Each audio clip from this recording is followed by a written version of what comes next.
1, that Waterloo Days become an annual event for the City of Waterloo. 2, that sufficient monies be provided in the 1968 City of Waterloo budget to implement Waterloo Days. Number 3, that all activities be held in Waterloo Park or park areas, and this way concentrating the activities in a central location.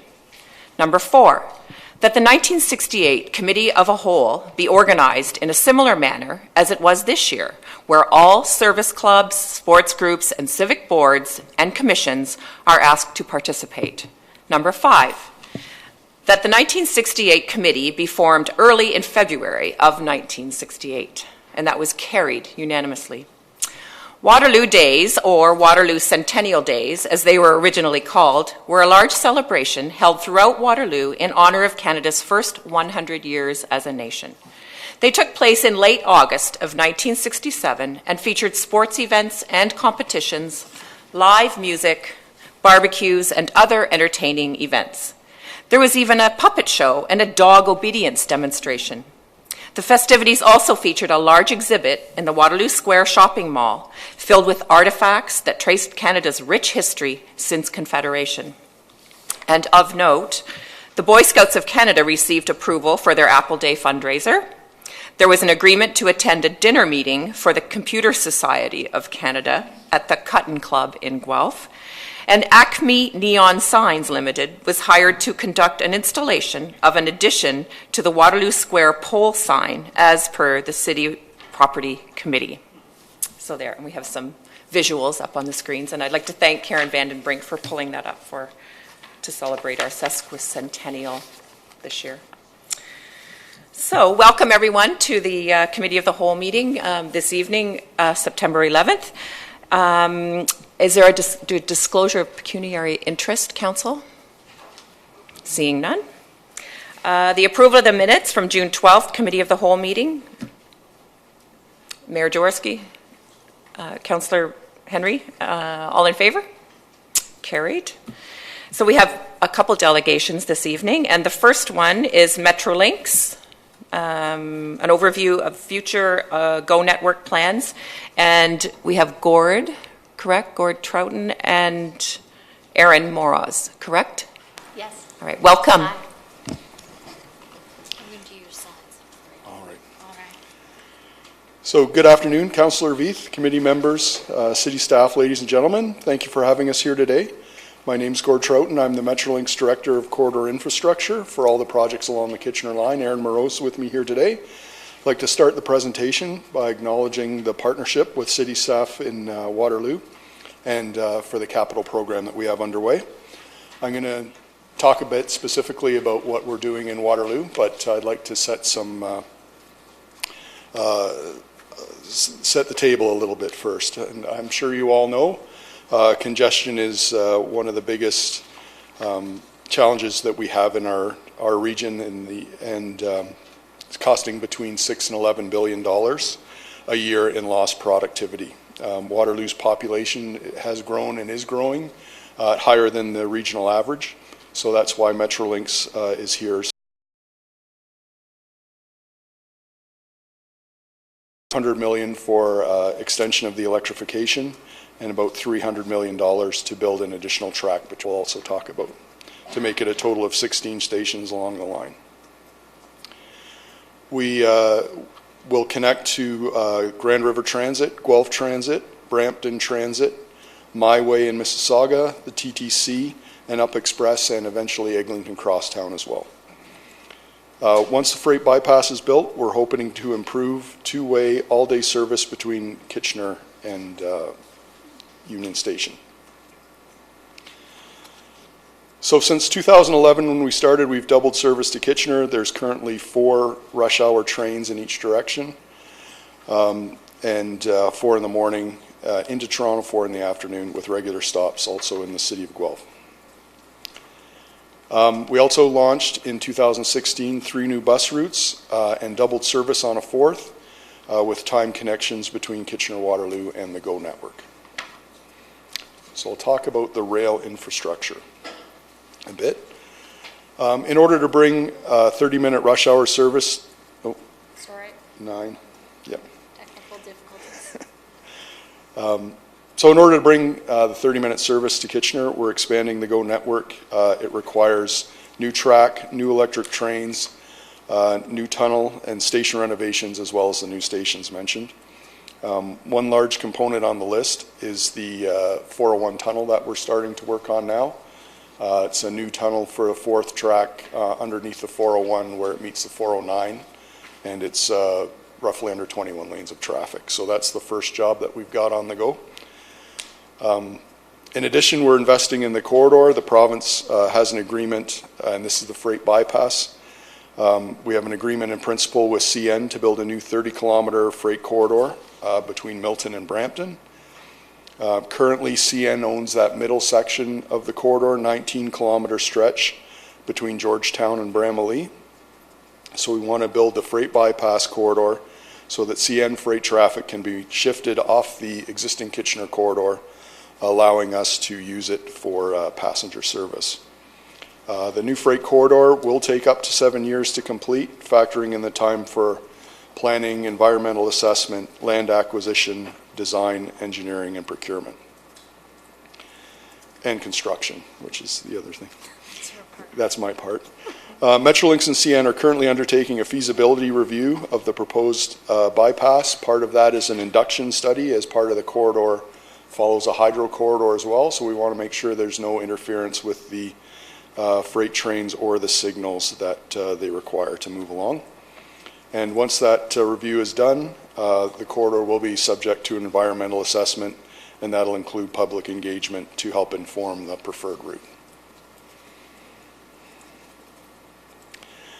The amount of work that's required to build the bypass is actually quite significant. It shows complexity of building the new rail corridor in a built-up area.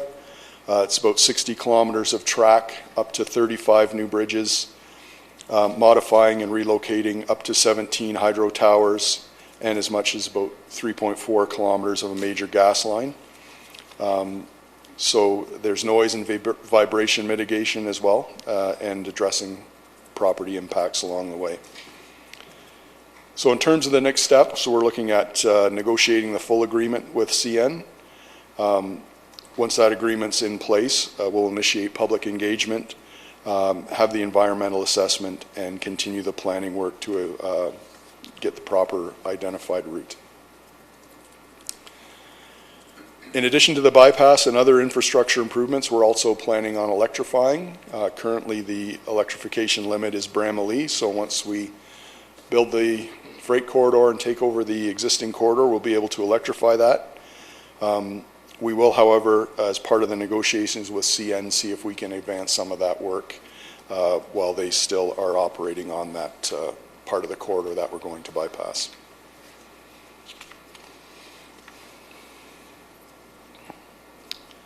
So there's a lot of track to be built between here and Toronto. We'll have 15-minute service from Union Station to Bramalea GO Station. There's a second 52 kilometers of track to be built from Georgetown to Kitchener along the existing corridor.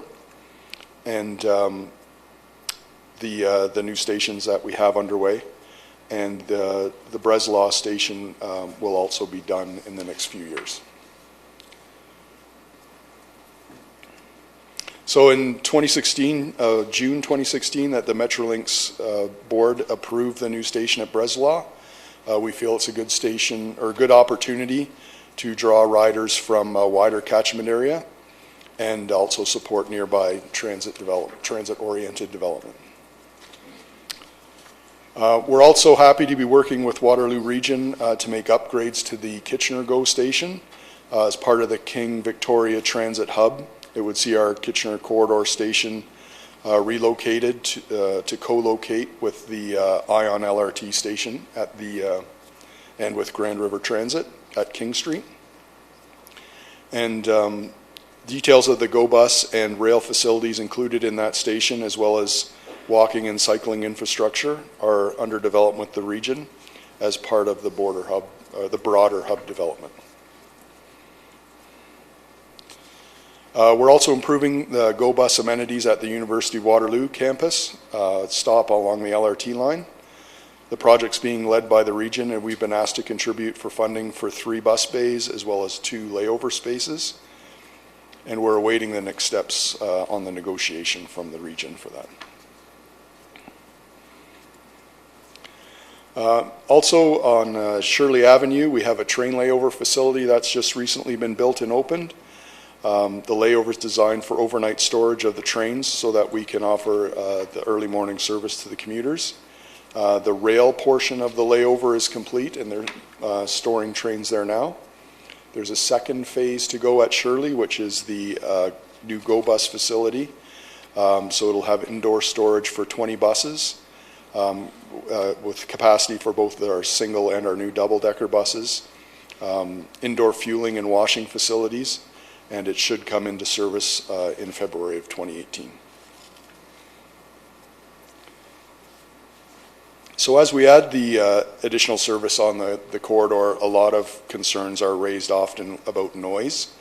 As part of the environmental assessment that we'll be doing, we'll be modeling the increase in noise from the additional service, and we'll work with the region and the neighbors to make sure that noise mitigation is put into place. So I'll now just turn it over to Erin to talk a little bit about community engagement that we'll be undertaking. Thanks, Gord. I'll make this somewhat quick. I think noise is a good slide to come in on as we start community consultations. I'll be out in the communities taking questions about noise and potential noise mitigation for residents. Some of you may be familiar, but bells and whistles are also a hot topic. And so we're happy to provide any information that we can about that and help residents understand what we do to try to minimize the impact of bells and whistles on them without ducking that there will be an increase in noise because there's going to be a number more trains coming to the region. I have here on my slide just some basic community engagement that's happened to date. I have a community relations officer who's a specialist who is dedicated to the Kitchener corridor in this community. Her contact information is here, and you can reach out to her at any time, or any residents that want to reach out to her if they have questions or would like to connect with us on the program. I think going forward, this municipal tour that we're doing, so we're getting in front of all 42 councils across the region. We intend to try to do so once a year. The intent with that is that we understand that providing you an update directly and providing an opportunity for you to ask us questions about the project and where we're at is important as we continue this partnership moving forward. We also, I would say, Metrolinx has a pretty extensive community engagement and community relations plan where, especially as we move forward into construction, my team can be contacted about noise, construction dust, window washing cars, anything that may be a problem, sidewalks, traffic concerns. We're available 24/7 to take those questions and make sure that we're providing information to residents. I will end with this slide. I think a lot of people, especially if they're part of a municipal planning process, they're used to more of a linear process where planning happens kind of in isolation, that's approved. Then you might move into the environmental assessment stage. That might take a year or a few years, and that's approved. And then you move into design and procurement when it's funded, and then finally into construction. I think the really significant thing about the GO expansion program is it's an incredibly ambitious program. It's exciting. Within a 7-year timeline, we're looking at transforming the region. But in doing that, we have projects at all stages. So as you saw in Gord's presentation, Shirley Layover is in construction. It's already gone through a number of stages, but we continue to work with residents. Some of it's in early planning and feasibility, some of it's in environmental assessment. And so I show this as a wheel because we really are kind of in all sections at the same time. But what I would say is a positive to it is that we engage with the community at all stages. So there's not one window where feedback's accepted about a project. At all stages of the project, we welcome any feedback and help that we can get from local residents who know their neighborhoods. And with that, I thank you for inviting us both to come. It's a pleasure to be here, and we're happy to take any questions you may have. Thank you for your presentation. It's very exciting. I'm looking forward to more GO service to get me to Toronto. Councillor Whaley, question. Well, Gordon, Aaron, thank you so much for your presentation. I have to tell you, the one thing that the citizens of Waterloo and the region of Waterloo have become really good at is waiting. Waiting for transportation options. Patiently waiting and listening to promises and waiting further. And it's become somewhat tedious for us. We're in construction fatigue here because we have our own transportation promise that we wait to come true, and now we see another on the horizon, and it's a 7-year horizon.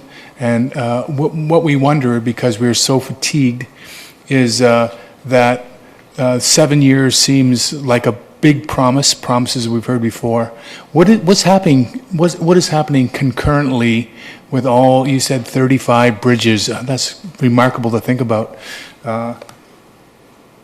52 kilometers of new tracks, a lot to do. You have a lot to do, and Gordon, in your presentation, you said we've got a lot to do. It seems almost overwhelming. But what's the message to our fatigued citizens with respect to having our transportation dreams come true, and what's happening concurrently or simultaneously to knock off some of these check marks so that 7 years is really something we can come to believe in? Because, man, we want to be believers, but tell us how you're going to make that happen. Thank you for the question. I'm going to hand it over to Gordon in a second. I think what I'd start by saying is, and when we were at Waterloo Regional Council, I said the same, is the good news is that when we're here and when we talk about a program, it means that it's already been approved.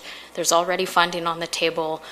Gordon and I are not the decision-making level. We are the worker bee level, and we're here because we've been tasked with building it. So taking it out to the community, and Gordon in terms of actually building it. So we're at a phase that we're here to talk to you about something that's very real to us. In terms of concurrent, what I'll say is we're building over 200 kilometers of track, I think, across the region. The size of this program is massive. I find the biggest question I get when I meet with residents is, why 13 billion? I don't even understand where the money would go. Like, what do you need that for? Because I see a rail corridor and I don't understand why you can't just add a train.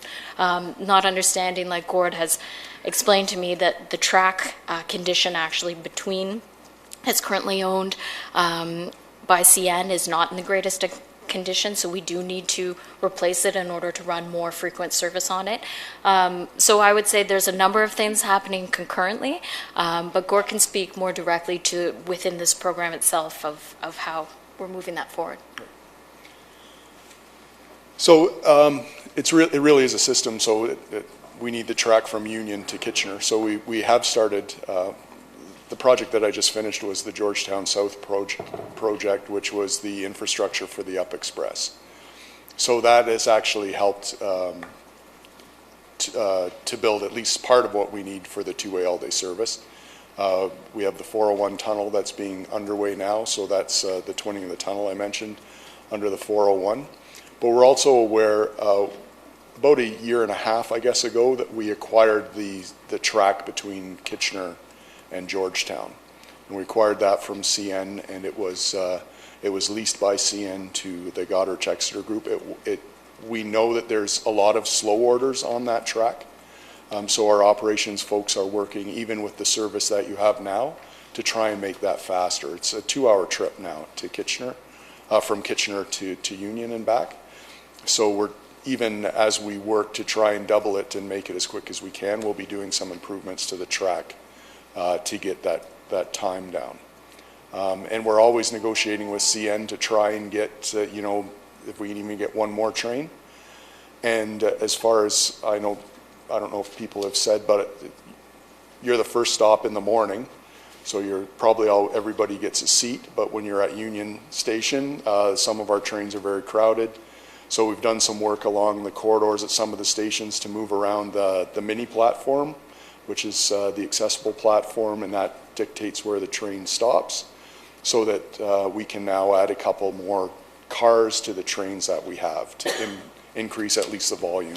So we'll be sometime next year moving from 10-car trains to 12-car trains. Gord, can you talk about concurrently the Oh, so, environmental yeah. assessment, So, bypass.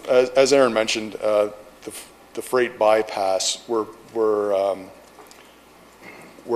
looking at everything all at once, and it is very exciting. But the agreement with CN's underway. We're just about to go out to hire a consultant to start some of the additional work that we're doing. So all that will be done. We expect to do it sort of as a design build, so it doesn't have to be 100% fully designed until the builder starts.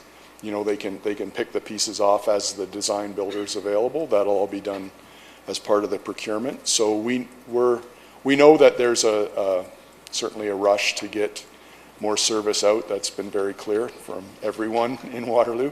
But we don't expect to do sort of the planning, then the environmental assessment, then the design, then the construction. We're going to do as much of it concurrently as we can.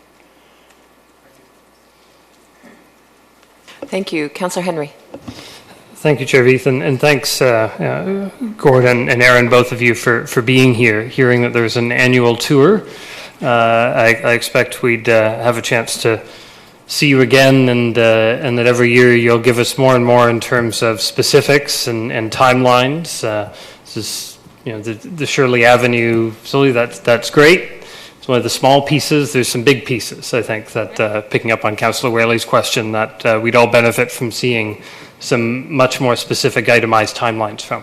So I wanted to pick up, Gord, on your comments around the 10K and 30K slow zones along the Georgetown, the track to Georgetown. Is there anything more you can tell us about timing for staff on getting that sped up? Because even service at the moment, if you improve by 10 minutes on a journey time or 15 minutes on a journey time, can make a significant difference. So can you give us more on that work and where that's progressing and when we can expect to see some benefit from that?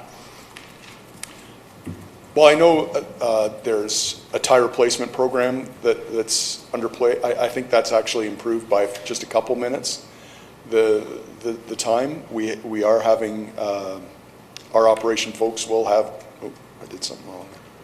Our operations folks will have contracts out as early as this summer to try and address some of those items. As far as there's bridge condition and track condition that cause some of those slow orders. And some of them are bigger. There's through the city of Guelph, there's one that's, there's a very interesting street arrangement through some of it, which has been slowed down, but we're looking at trying to improve there, not necessarily the track, but just with fencing or something along those lines. So they're looking at them all right now, and we'll pick them off as quickly as we can. So, thank you. And picking up on Aaron's comments around trying to do many different things in many different pieces at the same time, can you speak to where the second track from Georgetown out sort of fits into the process, when we might expect along these 7 years to see some of that work happen? So that'll all be part of the EA for the freight bypass. It'll all be one large EA. However, that's one of the things that we, following the EA being done, that's something that we could add out of sequence, basically. So you could build that before you have the capacity in the middle section. It's just, we also don't like to build track and have it sit for a long time. As soon as you want to run trains on it. And you're giving me the tap. You get the tap, so I will say. So the EA is the next step. We anticipate to start that, I would say, either late this year or early next year. It is somewhat dependent on the CN negotiations, so ensuring that that's firmed up before we go out to communities to say, here's what you're getting, is really important. And so with that environmental assessment, we use a TPAP. It's a shorter process.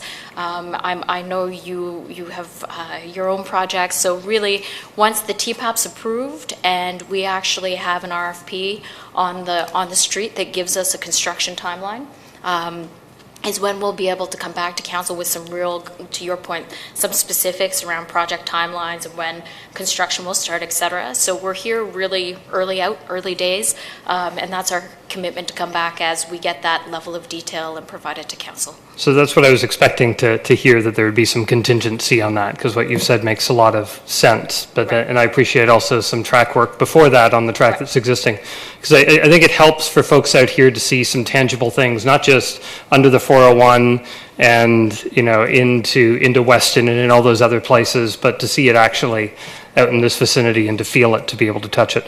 Last question I have is. I appreciate the commitment for two-way all-day GO service is, an electrified service, and that there's potentially some speed up possible on CN-owned track, but generally you have to own it to be able to EA it.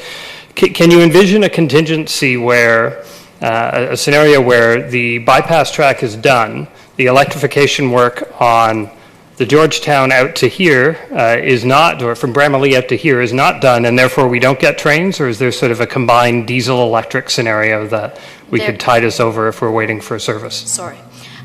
There is definitely a combined diesel service. So Kitchener, actually, in terms of an extension, is benefiting from a full electrification of the line. Niagara extension, Bowmanville extension will not be electrified at this time because the corridors themselves are still going to be owned by our freight partners. So we will always have a mixed diesel fleet, and I would say that in terms of actual service planning, that's part of it. But as soon as Gord says, we know that there's a lot of need. That's why our maintenance guys are trying to do what they can now. And as soon as we are in ownership and tracks of a state where we can run additional trains, it's not all contingent, to your question, on it being an electrified service. Okay, so I appreciate all that. The one thing I'll say as well, for the benefit of others in the audience, I appreciate the new Route 30 service to connect into Bramalea, particularly coming back. It's obviously a lot easier to make the connection when the bus can wait for the train, because we know the train doesn't wait for the bus. And I know you've added a few more minutes to try to make that happen easier this fall, but I had a chance to take it in earlier this summer, and it was a lot smoother, it was a lot easier to manage, and it actually came in early, so I had some time to check out what this barren environment around Bramalea looks like. So I think we'll all look forward to some of that transitory into development starting to pick up when we get some higher service, and we know you folks will have a big role in that since you own most of the land around it. For sure. So thanks for coming. Thank you. Thank you. Mayor Jaworski. Well, thank you. Whenever we're around town, people are talking about all-day two-way GO train service, so it's all very exciting. People are very in tune with it here in Waterloo. But they're also very in tune with the concept of high-speed rail, and I realize it's a bit outside of your realm, but a related project. I wonder what you can tell us about high-speed rail, environmental assessment, that sort of thing. So I will turn it over in just a sec, but I will say I know this question's been raised, is that as far as Metrolinx is concerned, the province is actually the one who will be building high-speed rail, because it goes past our jurisdiction in terms of where we normally work. But Gord, as he mentioned, we need to accommodate and work with that within the bypass plans and the EA. So we are looking at that from where the high-speed rail would meet the Metrolinx or GO network as one big package. So. I'm just going to let you do it. The high-speed rail also requires that freight bypass to be built, so you can't have the freight on the corridor at the same time as high speed. So we're working with the ministry to find that coordination that we need. We'll have an EA out probably at the same time they do, so there's certainly a coordination requirement there as well with the EAs. And that is, as far as I know, that's their next step. So we will be working with them as well to define service and that sort of thing as well. Excellent. Okay, so back to GO Train. What is the timeline, or sorry, the elapsed time that is the target for a KW to Toronto run? Today it's about 2 hours. What do you think we can do? So with the improvements that GO is making, it'll be probably. What we'll do is we won't have every train stop at every station. So there's one train in the morning now. Some of you may know that that makes it to Bramalea and then goes express into Toronto. That's sort of the model that we would have going forward when everything's all built. If you wanted to stop in between, you would get off the train and get on one of the 15-minute trains at Bramalea. Short answer to the question is we expect it to be about 75 minutes. 75. Okay, thank you. And then on the, I just want to thank you for all the improvements that you are making. A number of years ago, Metrolinx invested in the Spurline Trail, which is right here in Uptown Waterloo. Takes you right to the GO train station, and a nice, about short 8-10-minute bike ride there. The transit hub, which is only 4 kilometers away, will be a great addition for Waterloo residents. The Breslau transit stop, I think, will be great for our East Bridge residents, including Laika residents who live on the east side. Drive straight down there. And then the University of Waterloo, and just making it a better connectivity to the ION and better service for all our great students that we have here. So thank you for all your investments. And I think want to just highlight the fact that we're an economic development route. We're not a commuter route like the other many of the other sites are. Even just this morning, we had a meeting with a person from Toronto and to come out here. And the traffic's bad coming out here. It took 3 hours this morning to get out. So we can hardly wait for the two-way aspect of the all-day two-way go. So thank you very much. Councillor Durrell. Thank you, through you, Chair Veith. Thanks for coming in. Can you go back a couple of slides? I'm just wondering about the freight and how can we share this, or is there information that we can share with our residents? Sort of the first time that I'm seeing any of this. So if I live on the spur line in Uptown Waterloo, what is the impact for me? Go for not this one. Sorry, go ahead forward 1 or 2 here. Because you're talking about, okay, keep going. Sorry. I guess what I'm asking for is maybe you could send some of this information to us as well so we can get an idea. Yeah, I think... not Bramalea, sorry, Waterloo. The previous slide, which just had the blue arrow on it, is intentionally vague at this point because we are still working with CN and other partners in terms of even a proposed alignment before going out to the public. So what I would say, it's very early to explain impacts to individual communities. That will be a big part of what we're going to have to do in the next few months once we've done a little bit more work to land that. So I'm happy to get back to you and even put something back formally through council in terms of those details once they're available. That would be great, just so we have something. And you kind of flew by. I got half the number written down to get more information. So if you could send that to us too, just so we've got someone that we can contact. There we go. Yes. Let me finish writing that puppy down. Thank you very much. And I can leave a stack of cards as well. And if anyone wants to contact me directly, they're also welcome to do so. Thank you. Okay, thank you very much. Are there any more questions from council?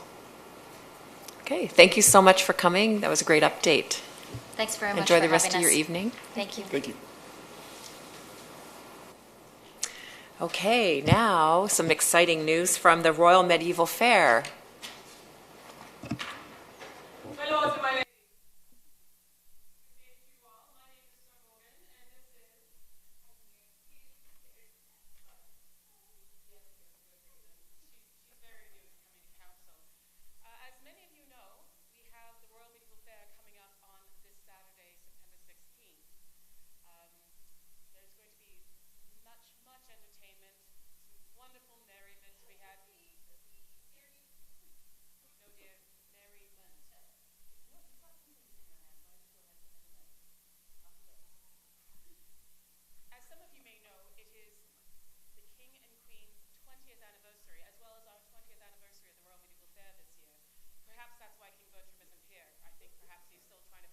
That gift to give Her Majesty.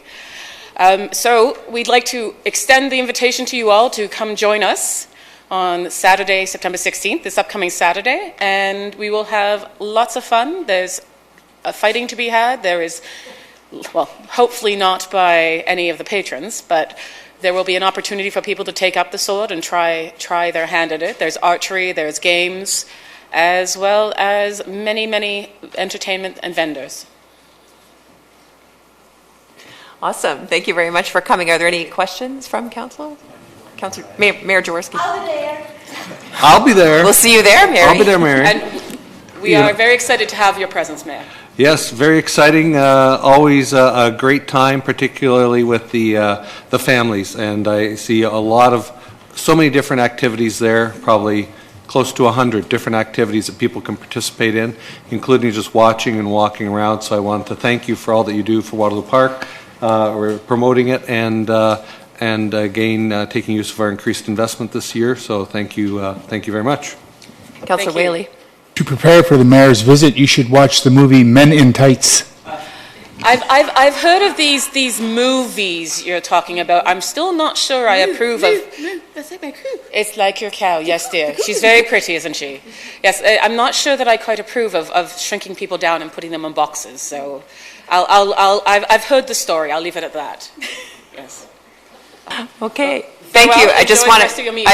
I just want to share with you that I was in the mayor's office this morning, and he was shining up his crown and his. Well, it His, would not do to have garment is a ready. tarnished crown or a muddy robe. So That's right. I'll be making sure that you'll have to pass inspection. And he tried it on, and it fits. It fits. So we're good. Oh, that's We're good to always go. a good thing too. And we'll be hoping for great weather on Saturday too. It's not going to rain. We have our weather gerbils, our weather rodents on their little wheel, making sure that we have the appropriate weather. Thank you. We'll see you there. Thank you for the Huzzah! mail. Huzzah! Thank you.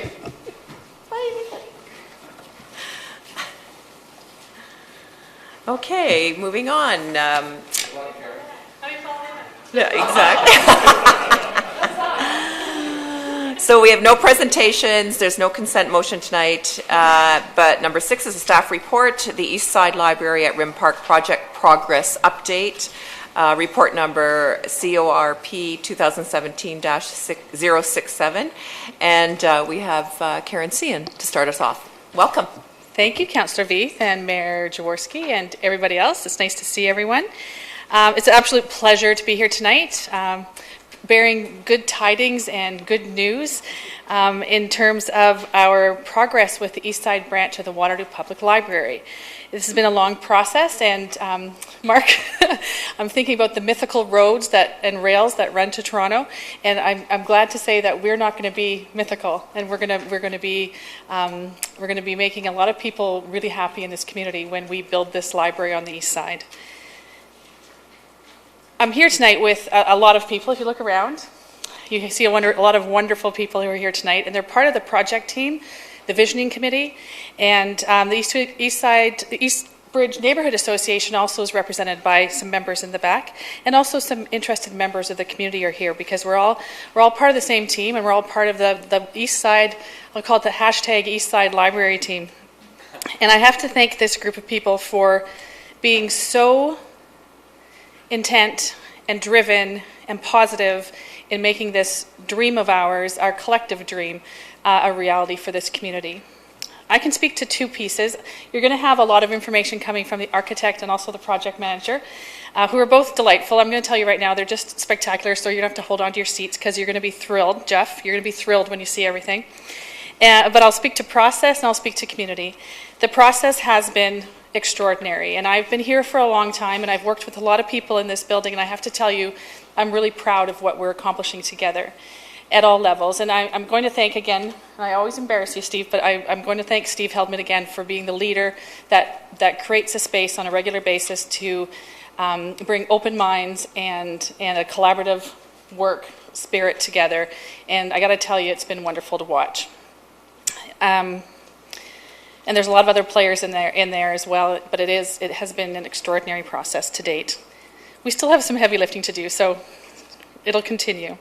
The second piece I'll speak about is the community piece, and it's the dream of ours is always to have a citywide approach, a sustainably funded 4-branch model for the Waterloo Public Library that sees extended and efficient and effective library service in every neighborhood in this community. We've been, and Mark, you've pointed it out over the years, it's on the west side of town, uptown and on the west side. And now with this project, we're able to stretch the service over to the east side and bring all the benefits and all the wonderful things that the Waterloo Public Library brings into this community, to the residents of the east side. So it's really exciting. It's a win for all of us.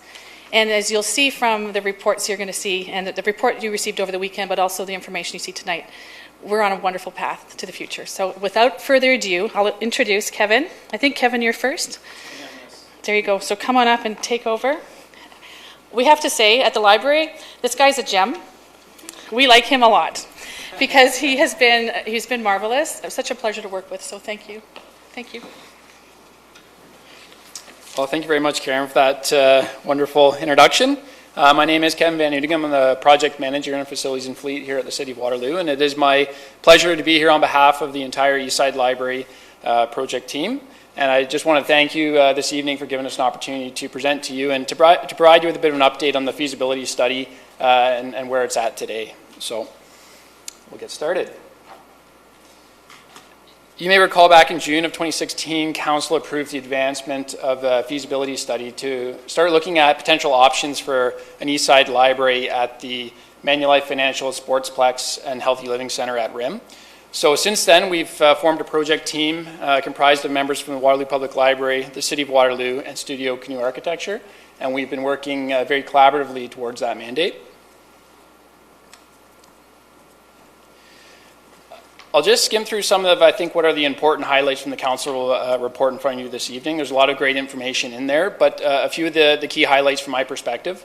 Again, we are here to provide an update primarily on the feasibility study.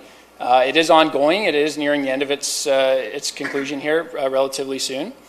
We are here also to seek approval from council on the public engagement plan that you will find attached to that council report here this evening. We are here as well to seek council's approval of the MOU that's been drafted between the City of Waterloo and the Waterloo Public Library, again attached to that council report.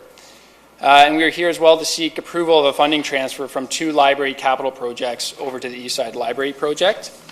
And then I'll just add a 5th one because I think it's important, but that this team commits to coming back in November to primarily report on 3 things, but 1, to update council on the results of the public engagement campaign.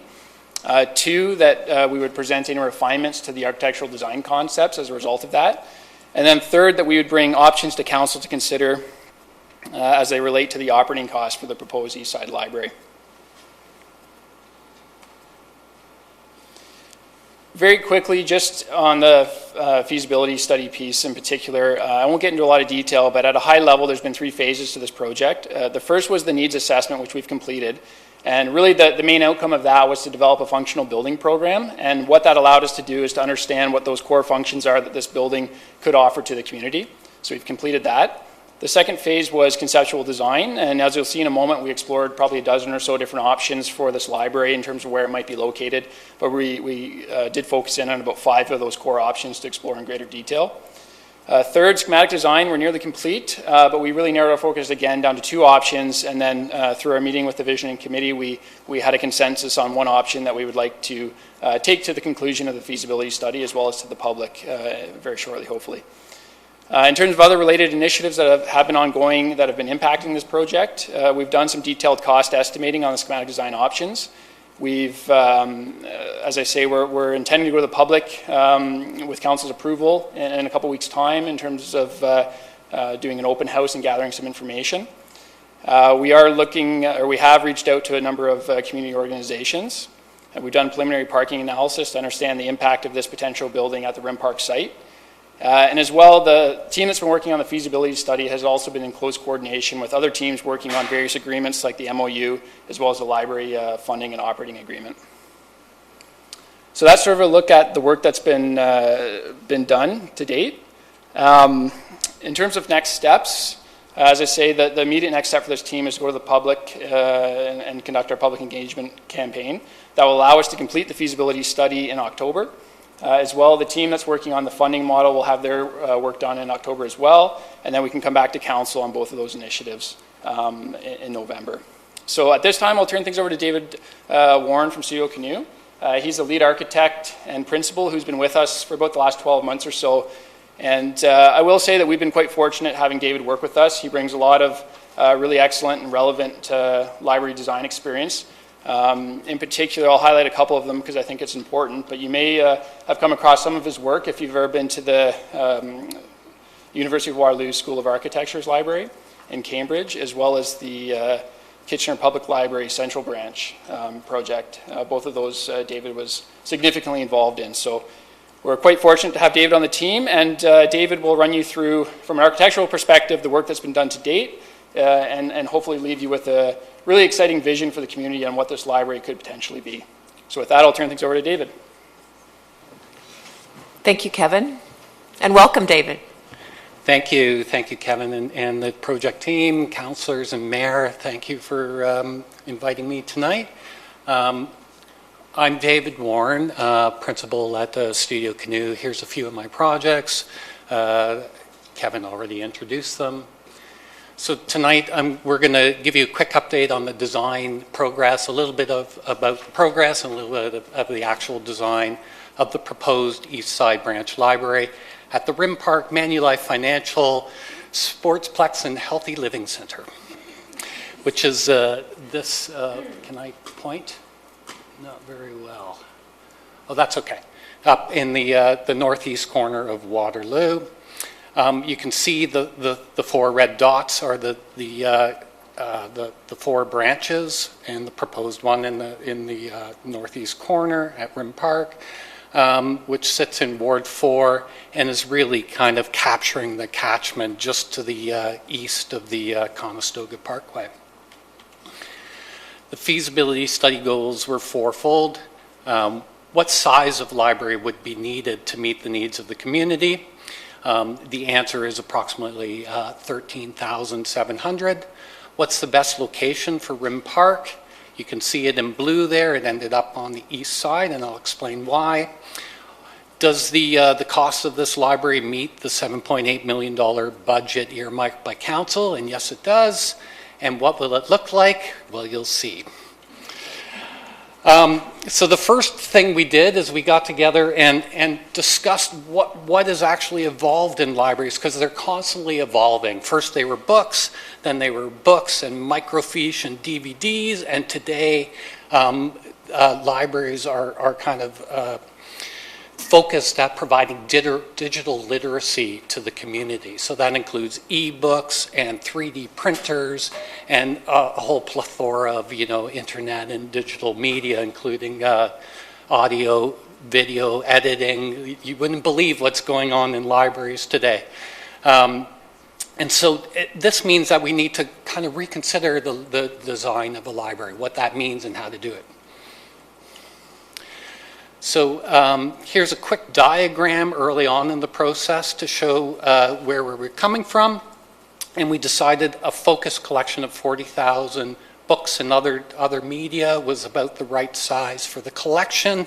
And remember, this includes a kind of interlibrary loan where you can get a book from any of the other libraries. And 13 to 15,000 square foot, depending on how it fits Rim Park.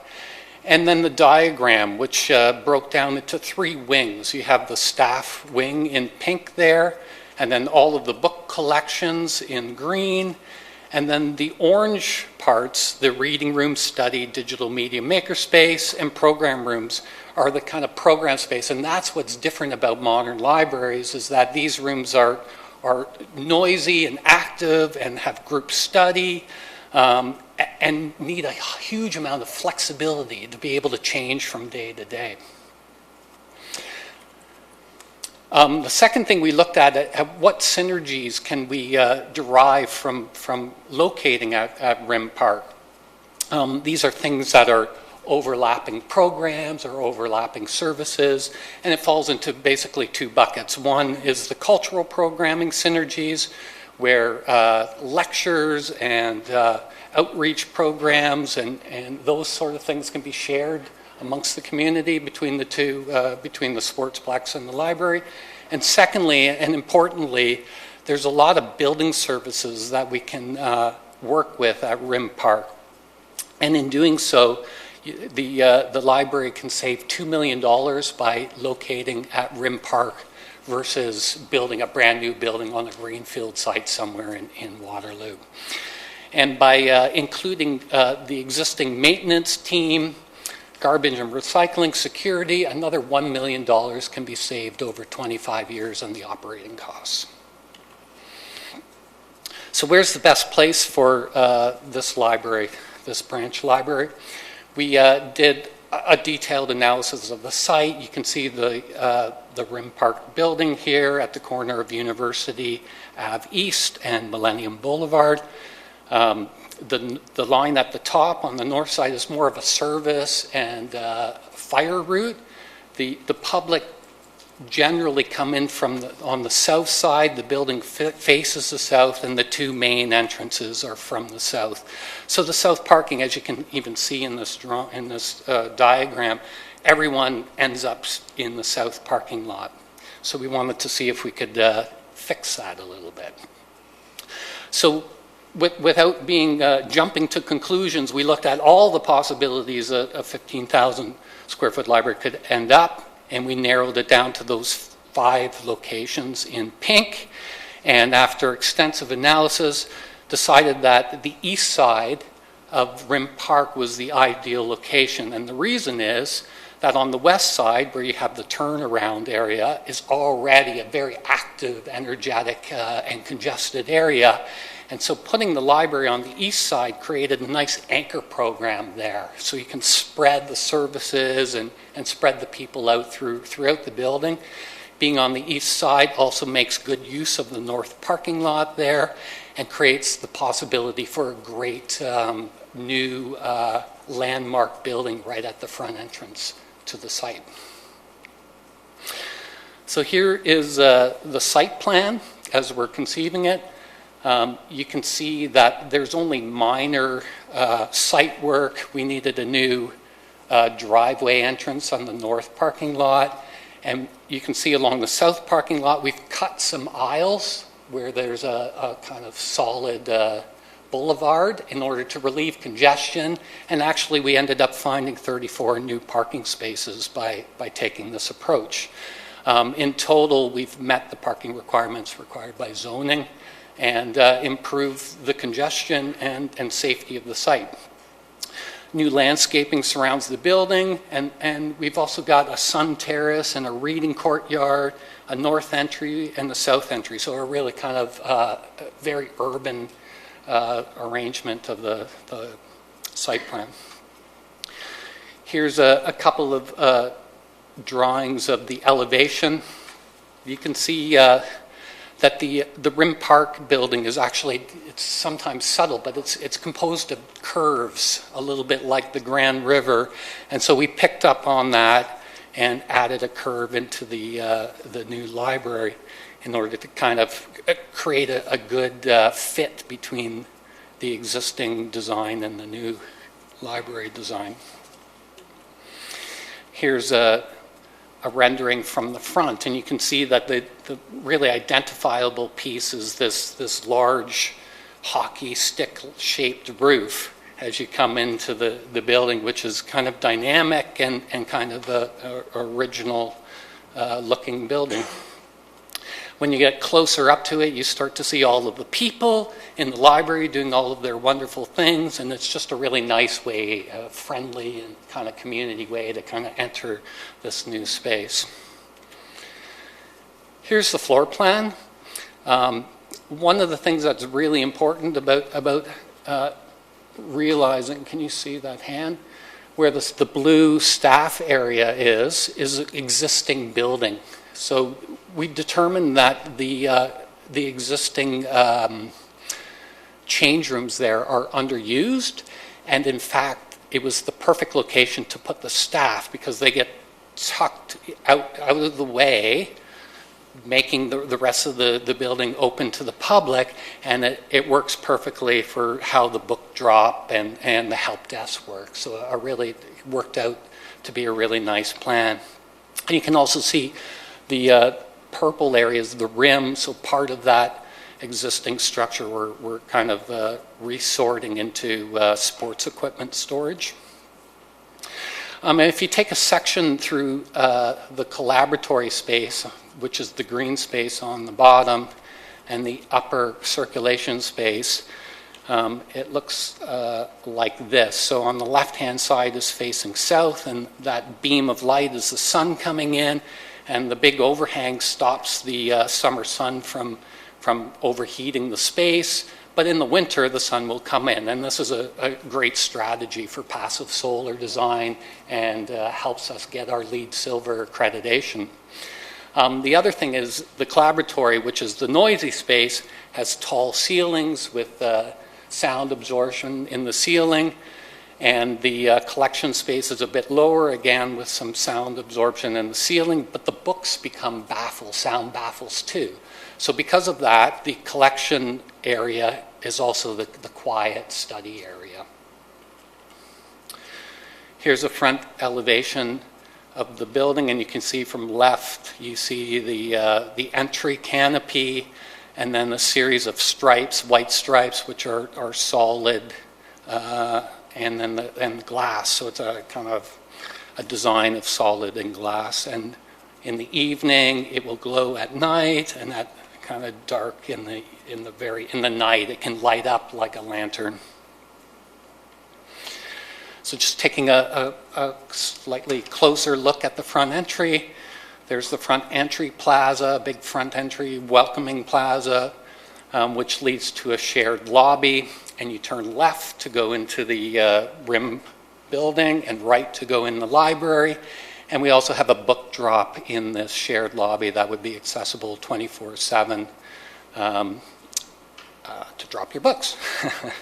And this is what the canopy might look like, or is proposed to look like. It's great for shelter, to park your bikes, to wait for a pickup, and just a really powerful entry sequence.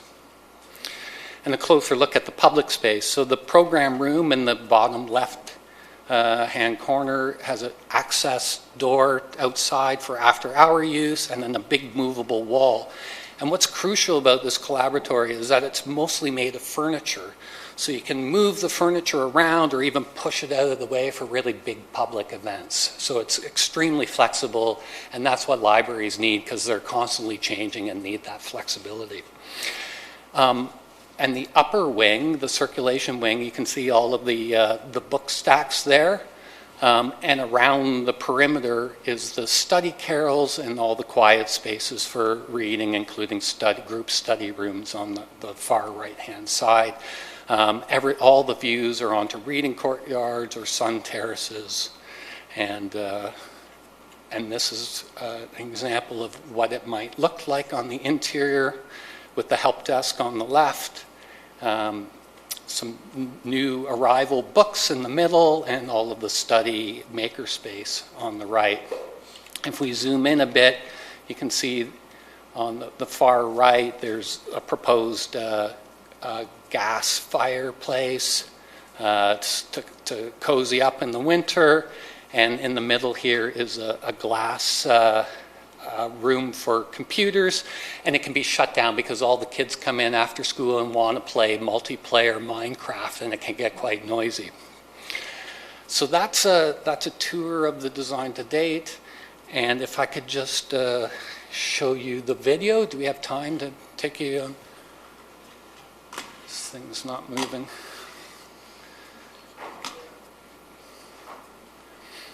Yes, please. Can you go full screen? No, that's good enough. So here's a video fly-through of the massing of the building at the front entry. Moving around the front.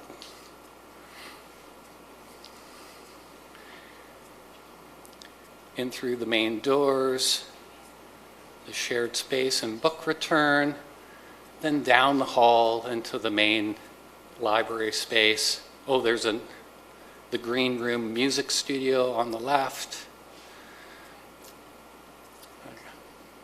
And put all of the energetic stuff on the right-hand side that people can see when they're coming in, and the computer room.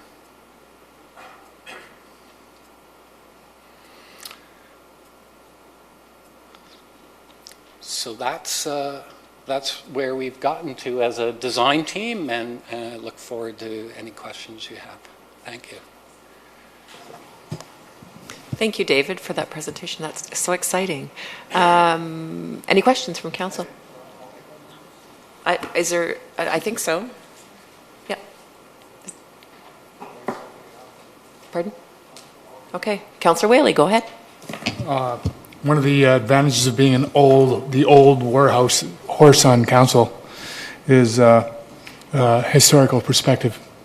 I got my first library card in 1954 at the Carnegie Library, Waterloo's first library, and was there at opening day at the main branch.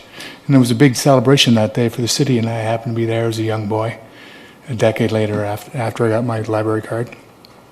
But I was sitting in this at this table when we decided on having a West Side library, and I can tell you, for that whole time we were on pins and needles. It was the first big build we had after Rim Park, and although Rim Park's a beautiful building and it's made all the dreams come true of our community, it had a few problems along the way.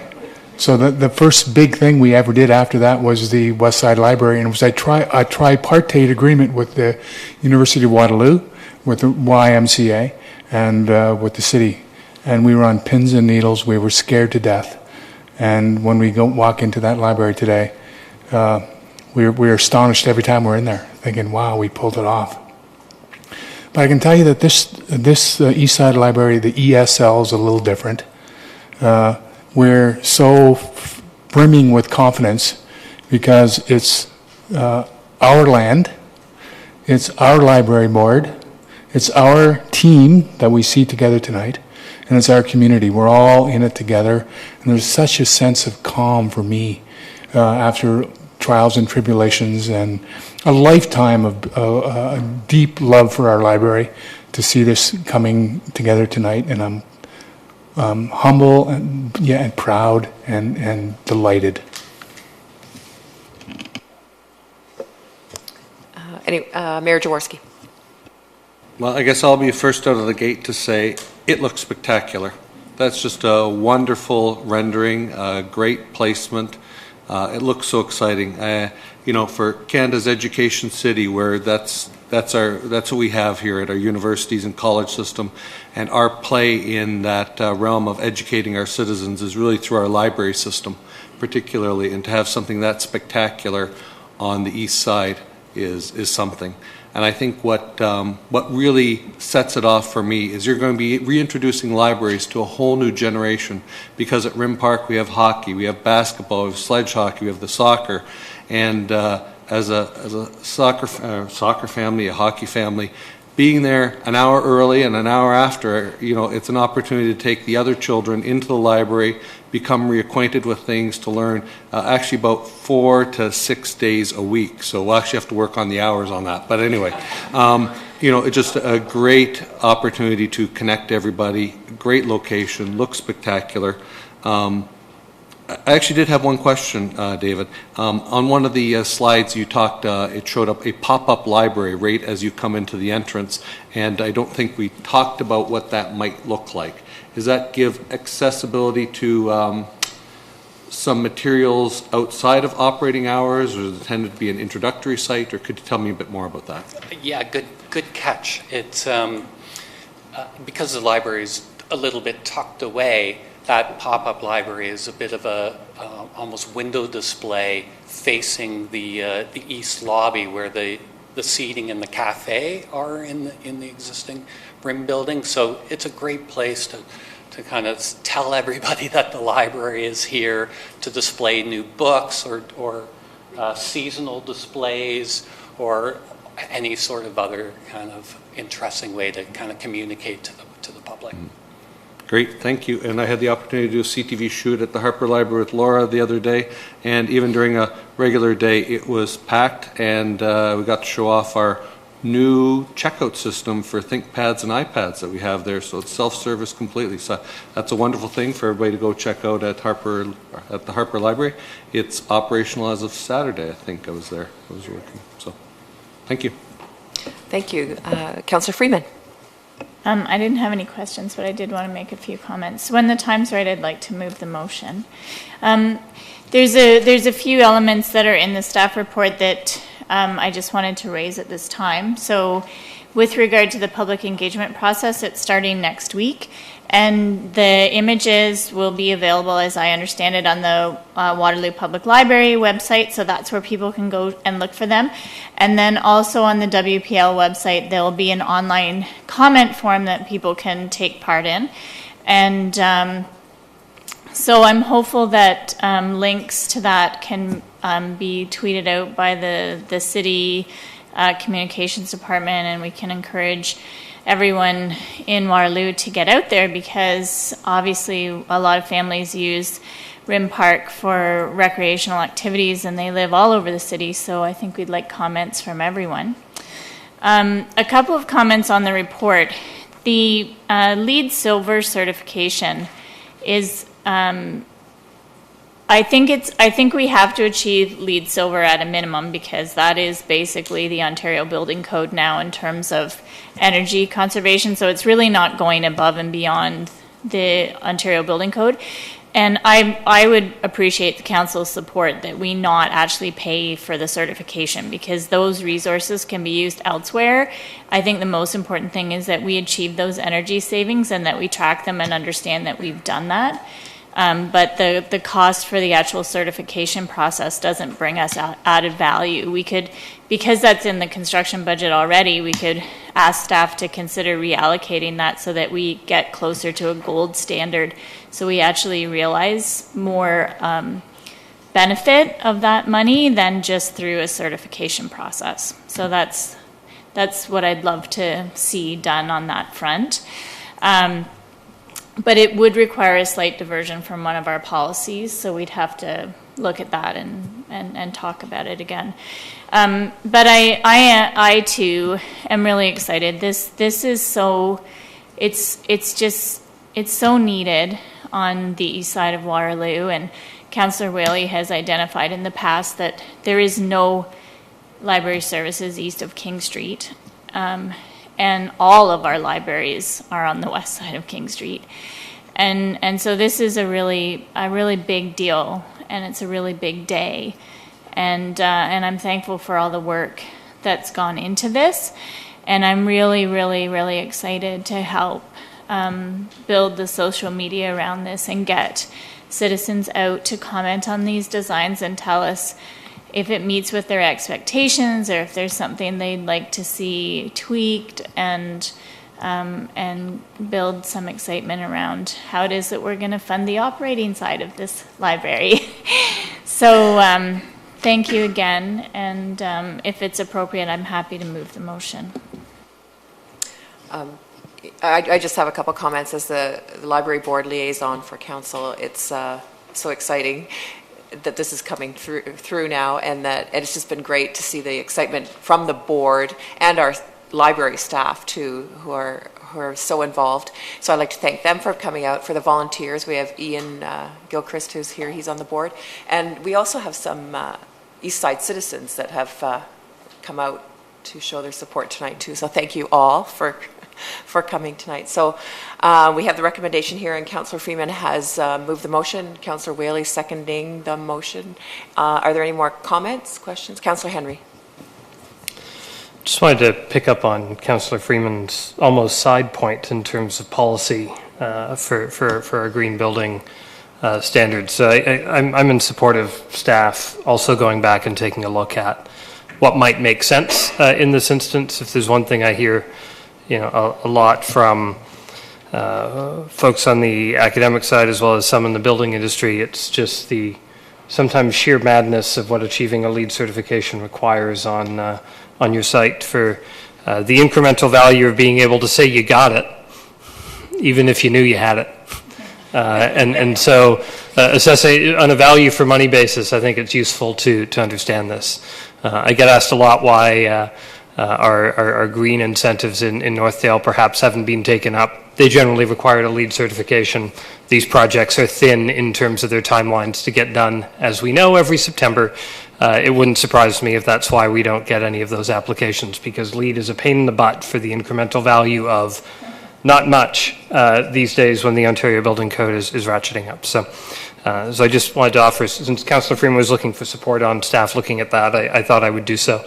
And I'll then scale back and say positive things. I was was having a conversation with Board Chair Cian over there before the meeting started, and said, you know, the only thing I was missing in this report was renderings. I don't know what exact, if they're 1,000 square feet, Altus tells me how much this is going to build and fit. That's great. What the heck am I getting? So I knew you were just waiting to show us here.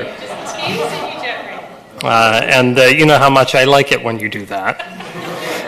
But it was worth the wait to see what this looks like. As Councillor Whaley's indicated, the community perhaps has waited long enough. Councillor Freeman would second that. And these are spectacular and fantastic, and I can't wait to see the public's reaction to all of those, and getting this costed and fit inside budget continues to be the most important thing, in addition to actually having a branch as we get to fit out. So every little bit will count to fit it in there, because I see us struggling to manage the pressure from the new operating budget cost and figure that out in the context of everything else we need to do as a city to be a great city. Certainly capital is a side that we've already planned for. So I'm glad to hear that it's in line with our expectations in that regard.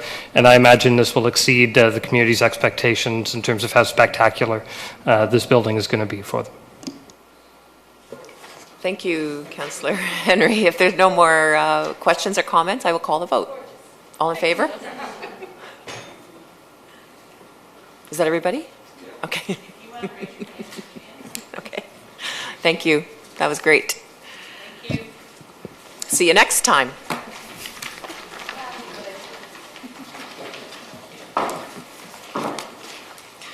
Aren't you going to stick around?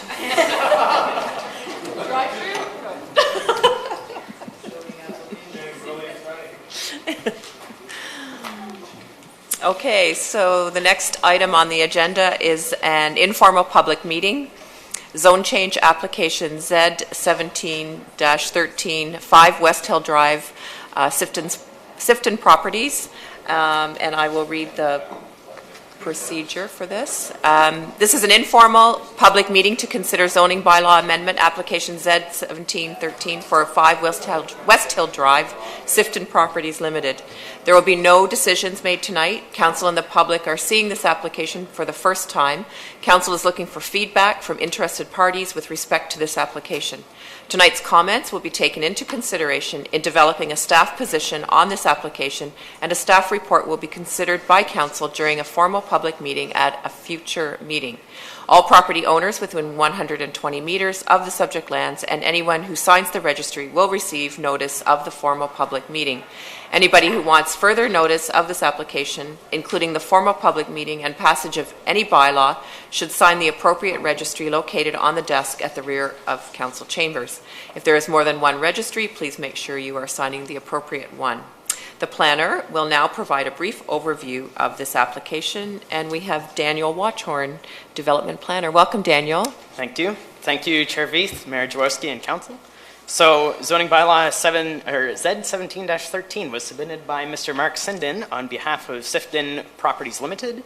They are here also represented by Carol Wiebe from MHBC Planning.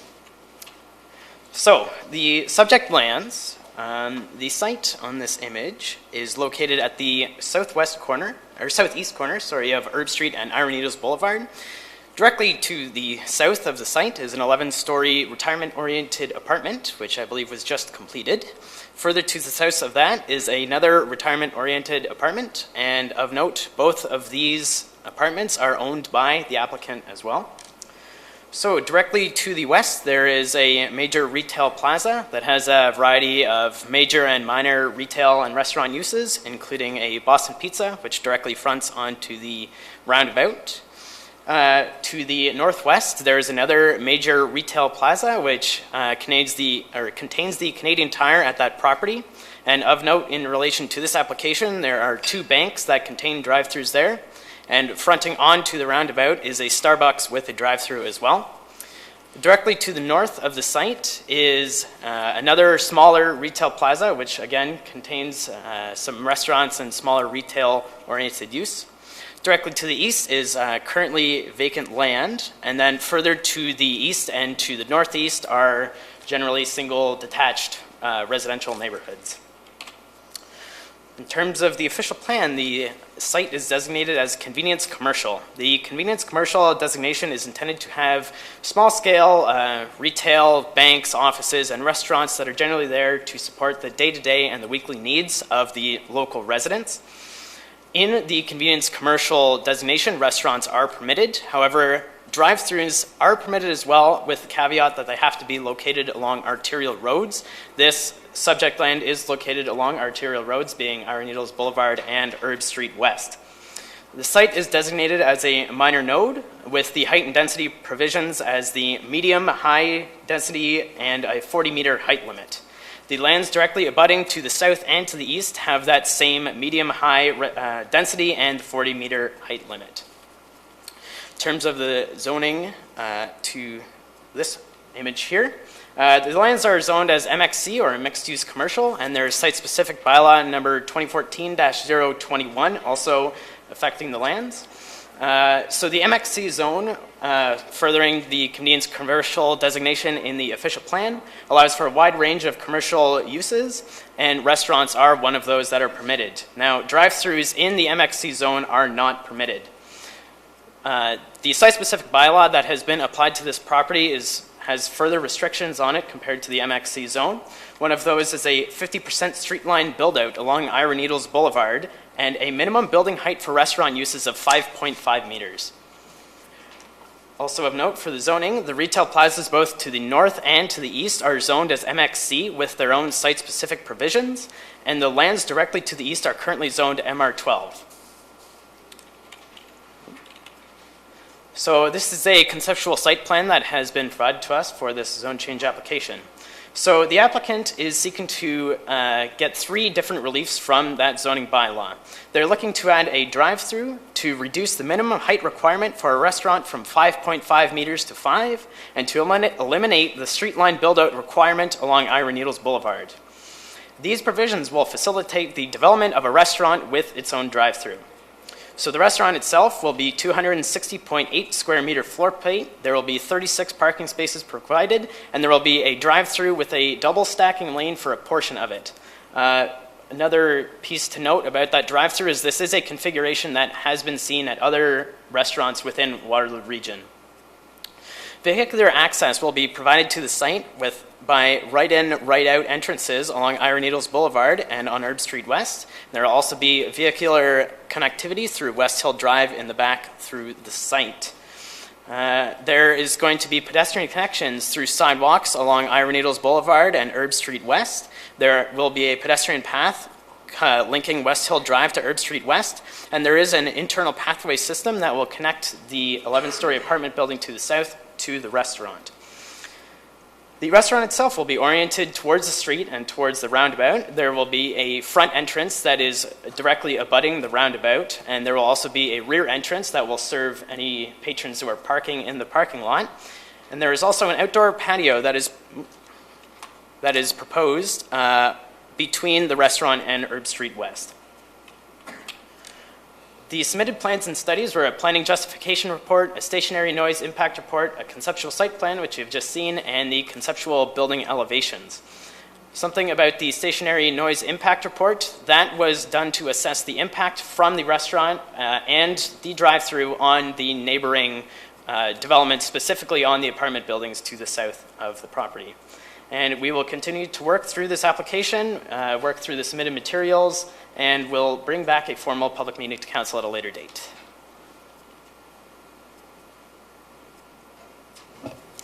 Thank you.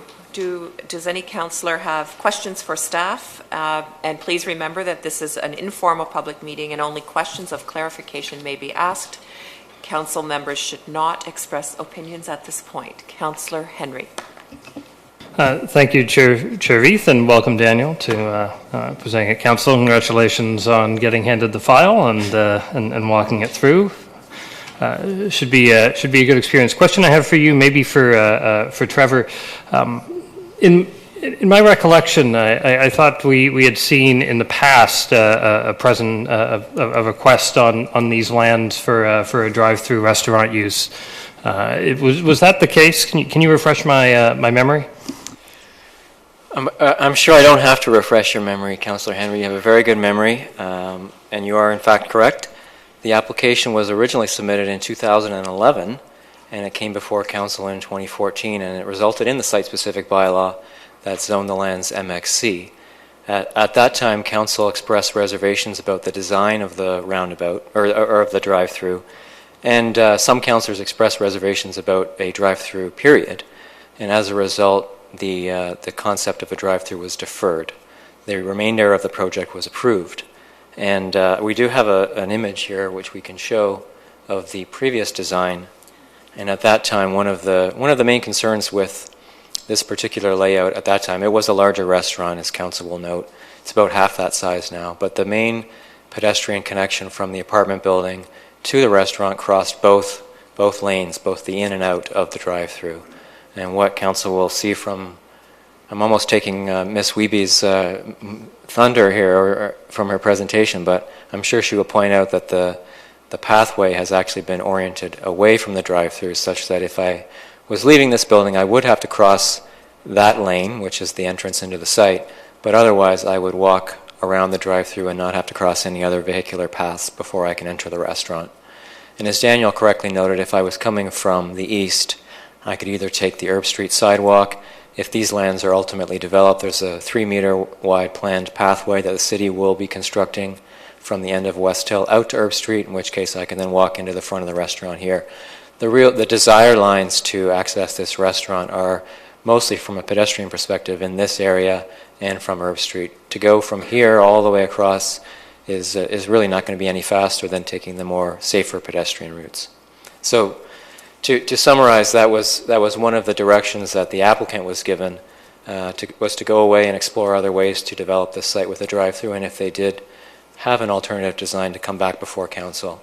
And we felt because it had been over 3.5 years since they had last appeared before council, it was more appropriate to come forward with a new application seeking a drive-through rather than trying to resurrect a deferred application. Also sounds like it's a new council, which can always mean something. So thanks for that. I guess I'd just say I'd look for commentary when this comes back in a formal public meeting on sort of the underlying rationale for the drive-through exclusions in MXC versus the others, because clearly there's been some previous planning activity around this kind of question in this particular node, and I'd be curious about how that for the rationale for that as it's tested against this application when it comes back. Thank you. Are there any more questions from councillors? Oh, sorry. Yes, Mayor Jaworski. I forgot. Thank you very much. A few questions. Daniel, when you talked about the MXC designation of this property and diagonally opposite where Canadian Tire is, that's also MXC, yet it has drive-throughs. Can you correlate that for me? They're both zoned the same, yet we do have drive-throughs over there, 3 over at the Canadian Tire Plaza? Well, through you, Chair Veith, to Mayor Jaworski, I believe the zoning on the Canadian Tire Plaza is the mixed-use employment rather than the mixed-use commercial. And there are site specifics as well on that property. So that is how they would have the drive-through permissions without, or going through a different process than this one. Okay. On the Mayor Jaworski, yes. if I could expand a little bit on Sure. that answer. There is quite a bit of history to this node on this roundabout. The first plaza that was developed was the Canadian Tire Plaza of the 4 corners in this location, and they went through a fairly detailed zoning bylaw amendment in 2003. And at that time, they got significant relief actually from the previous planning framework, which was established by council in the late 90s.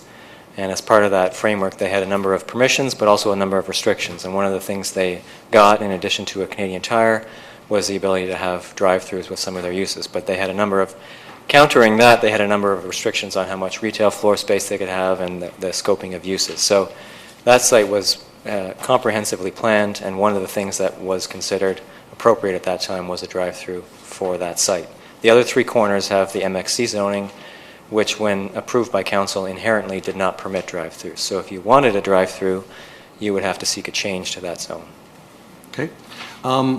Is there anything in the zoning that controls the hour of operations? So for example, if this was a 7/24 operation, is that something that is in the realm of council's consideration? I'm just being sensitive to the fact that it's actually adjacent to a large residential building there, or is that something that's outside the scope of consideration? Through you, Chair Veith, it's outside the scope of land use planning. If you were to restrict one business versus another business, it's not really in the realm of land use planning. Fair enough. On the from a roadway perspective, there's a couple of right-in, right-outs on that piece of property. Is that something that has to go to the region to be approved, since they're coming out on regional roads so close to the roundabouts, or how does that work through site plan, and how does it apply to this informal application tonight? Again, through you, Chair Veith, I warned Daniel that this site had a lot of history to it, and he wouldn't be able to answer all these questions, so that's why I'm standing here. The expropriation process that the region went through with this particular landowner, who was not Sifton at the time, resulted in a deal before the Ontario Municipal Board, which granted them an access off Herb Street and an access off Ira Needles. So they were granted those a number of years ago when this project, the road itself, was being considered by the region. Fast forwarding to 2015, 2016, when that apartment building was going through site plan process, the concept of a right-in, right-out was at that time the only option available to them, because the region had then decided to widen Ira Needles Boulevard, in which case you couldn't do a left into the site because it was going to have a barrier preventing movement across the lanes. So they were granted that particular access into the apartment building. So if we get our cursor here, the region has approved that access as part of the site plan for the 11-story apartment building. That's in place, as is the entrance off of West Hill Drive, and they've applied for easements over the Phase 1 lands in favor of the Phase 2 lands to allow movement between the two sites. So if you were leaving this property and you wanted to use the roundabout to go south, you could either exit here and use the roundabout, or if you felt it was too congested and you needed a little more space to enter Ira Needles, you could in theory go out West Hill Drive, although it would be a longer route. West Hill Drive will only allow you to travel north. There's no left turn out of West Hill Drive. The location of the Herb Street access, the region had given them direction when they were going through the Phase 1 site plan to locate the access as far away from the roundabout as possible.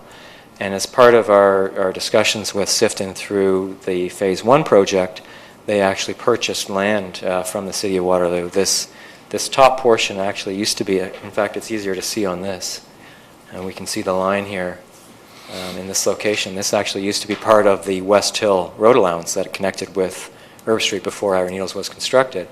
It was declared surplus by council and was sold to Sifton. And as a result, it has allowed them to locate the roundabout even farther away from, or the access even farther from the roundabout than it would have if they had not purchased those lands. And then is the GRT bus stop, which is right at that corner, and I think it just stays in maybe the right-hand lane there, is that a consideration in this application? Absolutely. Actually, the one of the reasons that this application took so long between 2011 and 2014 to reach council was Sifton entered into negotiations with the region of Waterloo in terms of expropriating, well, not expropriating, but acquiring land for the expansion of the Herb Street roundabout. It previously was a 2-lane roundabout. Now, as a result of additional land taken from the Sifton property, it has that right bypass if you're heading east on Herb Street. You actually don't even have to enter the roundabout. You can skirt the roundabout effectively. So at that time, the location of the transit shelter was also part of the discussion. And I think there is a small T. It's hard to see actually on this image that I can get my cursor. It's actually right in this location. So that bus stop there, and then there's one on Ira Needles as well, very close to the corner. They're both remaining. Okay, and one final question, I think maybe for Daniel, is the address of this is 5 West Hill Drive, but is there an access point from West Hill Drive to this? And I think it looks through, it's like through Phase 1 you could get through, is that correct? Daniel? Daniel, sorry, yes. Through Chair Veith to Mayor Jaworski, yes, that is correct, as I believe Trevor did allude to earlier. So there is the possibility of using West Hill Drive as access to this site. However, you would have to drive through the Phase 1 lands to get to the Phase 2 lands, which is the application. Is there anything to prevent cut-through traffic of people going up Ira Needles, seeing congestion going on West Hill Drive, and then taking the right out of the Phase 2. I'm just trying to see if that is a viable alternative for people, or it would very much dissuade them.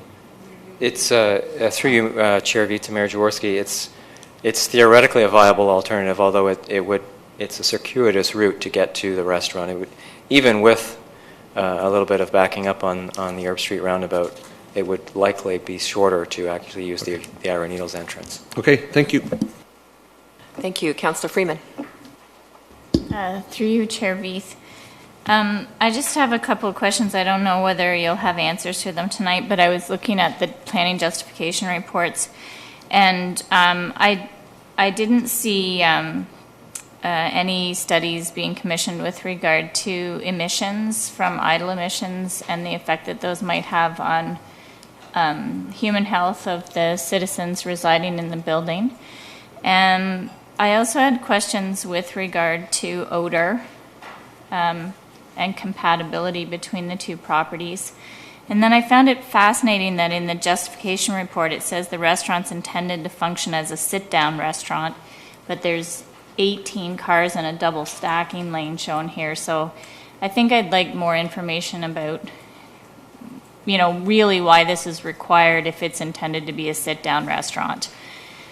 And I guess in the planning justification report, I'd like to better understand why this location is the preferred location for something of this ilk, when just, for example, yesterday, the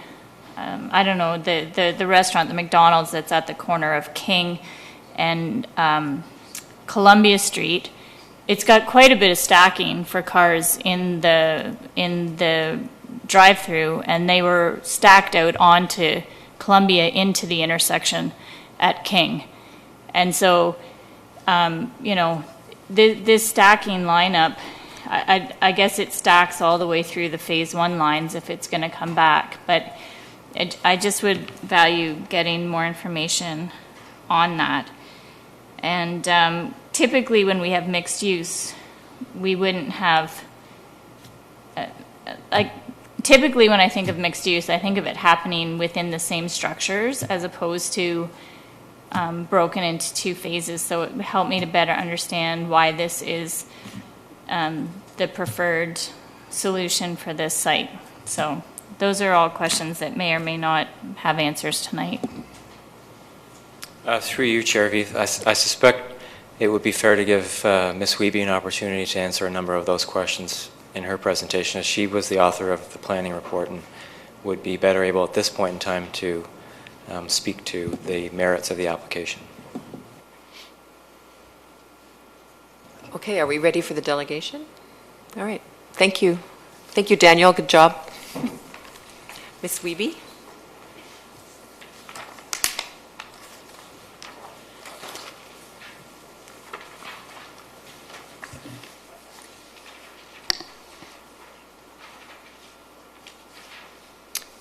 Good evening, Madam Chair, Mayor Jaworski, and members of committee.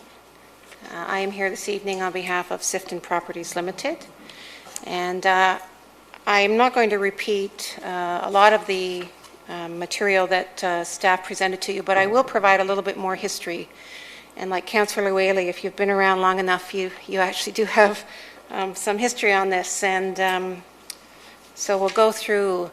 Just generally, as staff did note, that the official plan designates the site as convenience commercial, and it does provide for the ability for a drive-through subject to the property being located on Ontario Road, and this site does front onto not one but two arterial roads. The MXC zone, the mixed-use commercial, is part of a grouping of mixed-use zones that were developed in the early 2000s. Mixed-use employment, mixed-use commercial, and mixed-use residential. And this site is an MXC mixed-use commercial. And it specifically restricts drive-through restaurants. It does permit takeout and sit-down, but it does have a restriction on the drive-through. And I'm going to spend a little bit of time talking about that. So within the west side, there were a number of studies that were done, which we refer to as the mixed-use activity nodes. And this was done as part of the district plan. So there was the Clare Hills District Plan, and there was the West Hills District Plan. And the lands located at Erbsville and Laurelwood were considered the Laurelwood mixed-use activity node, and then this site at Ira Needles and Erb was considered sort of the Clare Hills or the West Hill activity node. And those two areas were intended to function as really focal points for the surrounding neighborhood. The design guidelines and the policies encouraged pedestrian-friendly, compact mix of range of uses. And as you all know, if you've driven up Erbsville and Laurelwood, that area certainly encapsulates the vision for that compact mixed activity node. You've got the high school, notwithstanding that it's a big school, you've got a lot of pedestrian activity. It's a signalized intersection. The buildings are up tight to the street edge, and there's it's a very welcoming, almost a Main Street feel. When you compare that to the south node, and originally, if you go back in time, you'll remember prior to the evolution of the roundabouts, Erb and Ira Needles was also envisioned to have a signalized intersection. And then the idea of the roundabout bore some fruit, and the intersection as we now know it is certainly much more auto-oriented than the original vision for that mixed-use activity node. So over time, even from the original roundabout, where it was much smaller than it is now, that roundabout has enlarged, and even the entry lanes coming into that roundabout have increased. So the character between the north node and the south node are quite distinct. The north node has certainly stayed true to that original vision, whereas that south node, just by the sheer size of the commercial properties that surround it, the amount of parking, and just the volume of traffic that goes in that area has really changed that character. So it is definitely a much more of a auto-oriented node. And there's two images here. So you can see this is Laurelwood, and unfortunately, this part of Waterloo is not in 3D, Google 3D, whereas the south node is. I didn't think there was any part of Waterloo that still wasn't in 3D, but you can see here's the high school, and this is the shopping plaza. Again, much smaller scale than what you see on the south node. And then we have, again, Main Street-oriented commercial mixed-use buildings here, and the retirement residence again, but much, much different feel, and again, with the signalized intersections, you have that stop in traffic, and that is really the big game changer between the level of comfort that pedestrians have in the north node versus the south node. And you can see just the scale, the volume of development around that south node. And again, as we know, with this roundabout, it has really changed the emphasis to automobile versus pedestrians. And so that original thinking to restrict the drive-throughs, it was to encourage that pedestrian activity. So if you look at this south node now, you say, well, is the restriction of a drive-through really going to make this area much more pedestrian-friendly? And unfortunately, given the volume of traffic there, the design of that roundabout, this character is really not pedestrian friendly in any sense of the word. And as staff noted, there is an existing drive-through here with the Starbucks, and there's a couple of other banks here. This actually this next image, and I've missed the one. So there is actually another drive-through in the Canadian Tire Plaza, and then we have the Starbucks. Here's the subject site.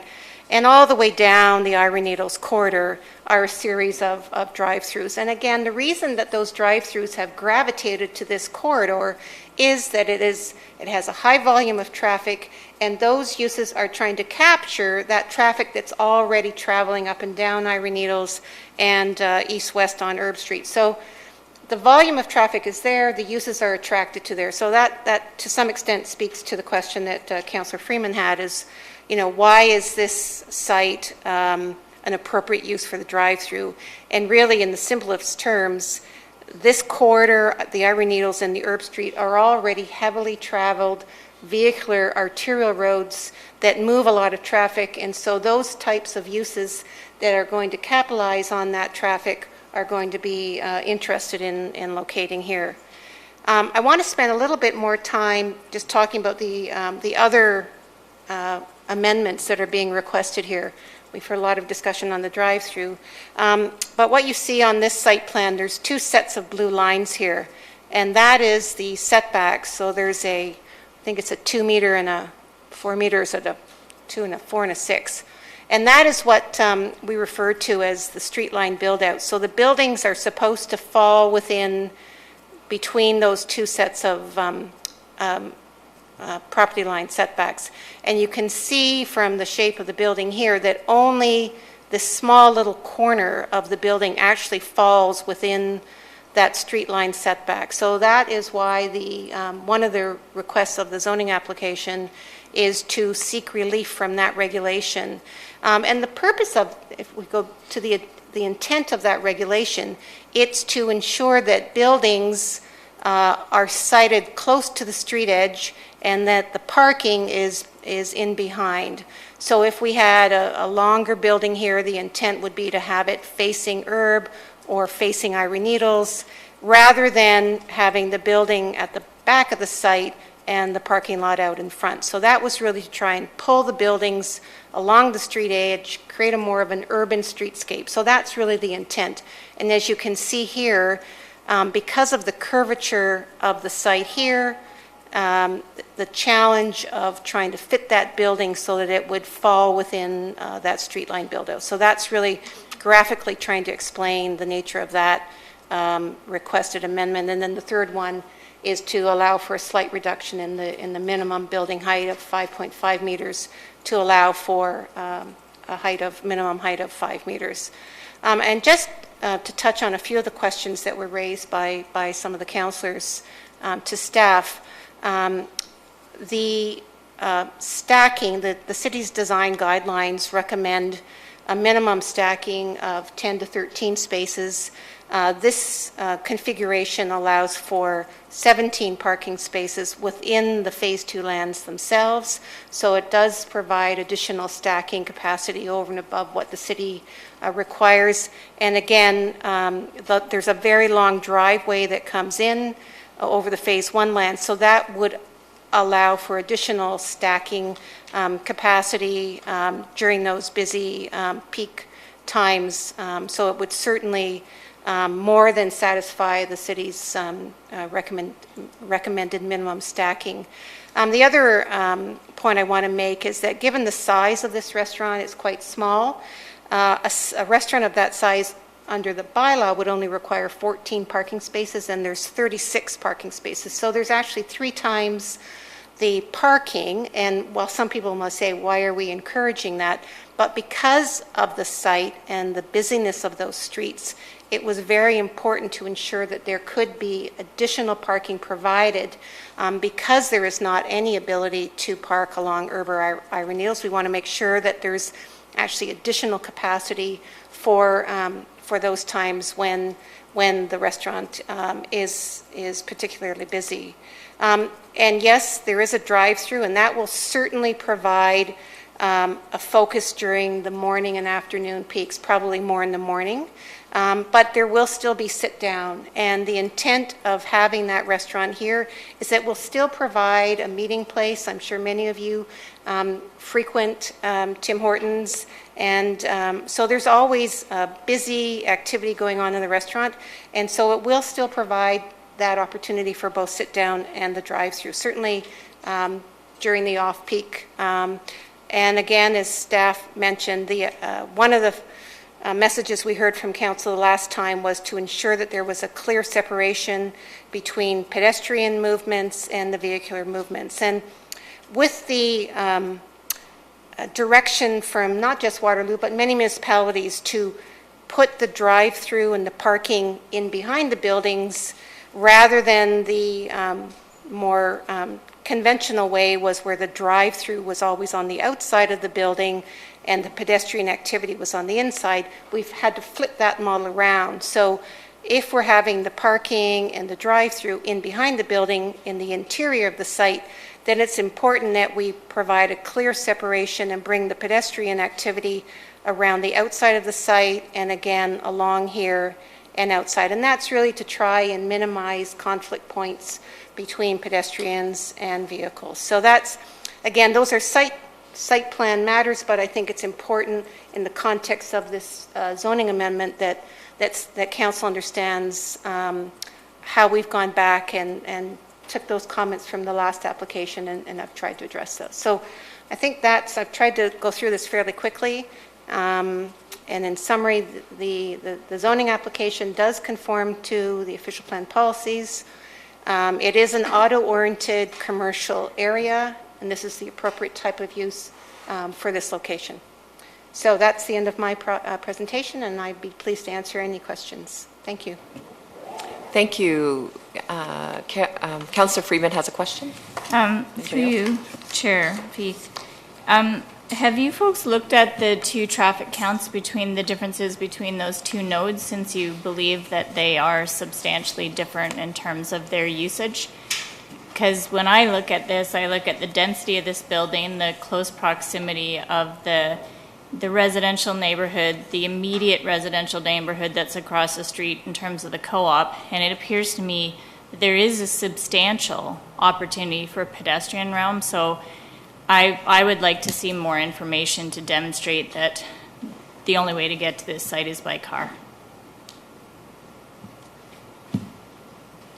I just want to make sure I understand you. Well, you compared the two nodes, the north and the south, so I'd like to see the traffic that demonstrates that this is a actual more traffic orientated node than the one in the north. Okay. Because when I look at the residential density that's being created here between these two retirement homes, I think that the residential density far and away exceeds the residential density at the other node, and that walkability to this site is increased.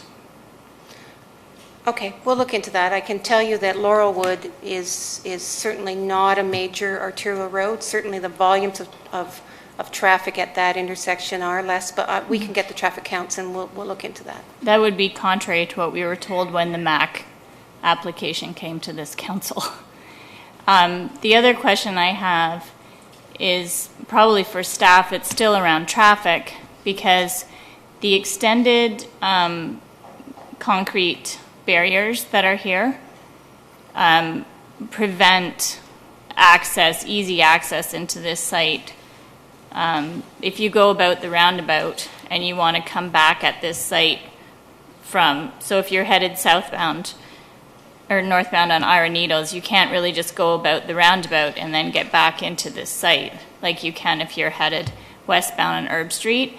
And so I'm really trying to get a sense of just how accessible this site is by car, because I'm just not convinced that the only people that can access this site, or that the primary site access, is by vehicle. So I'd like to better understand that. And then the other thing I don't understand is that it appears to be very contrary to good planning that we basically remove the pedestrian realm because we've put in 3 times the amount of parking required, and we've put the pedestrian patio up against the road. And so I'm trying to understand how that's good planning as well.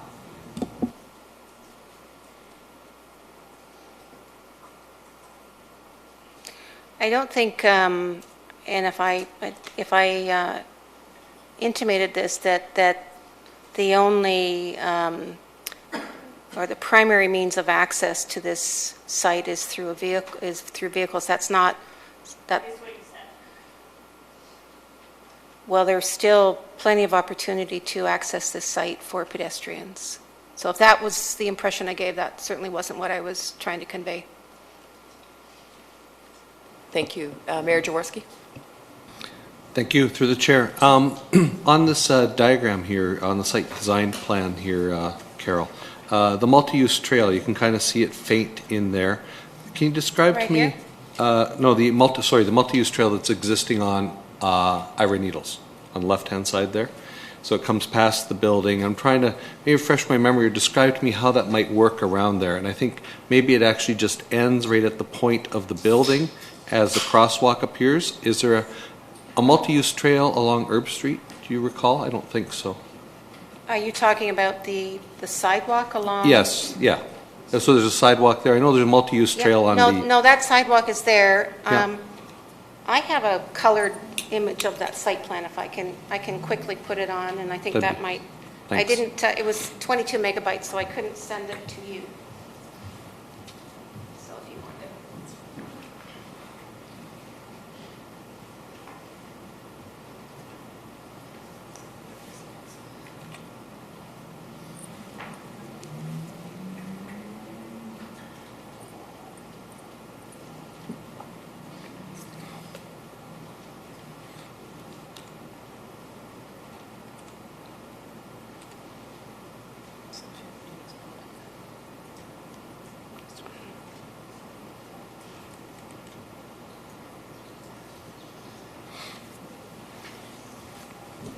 This looks great, thanks. So I think this image is a little more helpful because what it clearly differentiates are the hard surface areas and the green space. And I think what this also helps to illustrate is that notwithstanding that there's a fair bit of parking on the site, there is still a significant amount of landscaping around the perimeter of the site, and that's twofold. One, it's to soften the perimeter edge as well as provide some screening to the drive-through and to the parking area. So this existing sidewalk, which is shown here, sorry.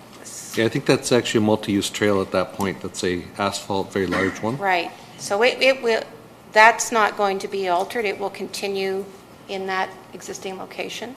Yeah, and okay, so it curves around, gets to the patio area. After that, people can either cross the roundabout or continue on the existing sidewalk, is what you're saying? That's correct. Okay. And then second question, you might have already answered it by something you tipped your cards there, but it was more around tenants. So I was going to ask are the odors from this building going to smell more like coffee or more like burgers? Do you have an idea on tenant?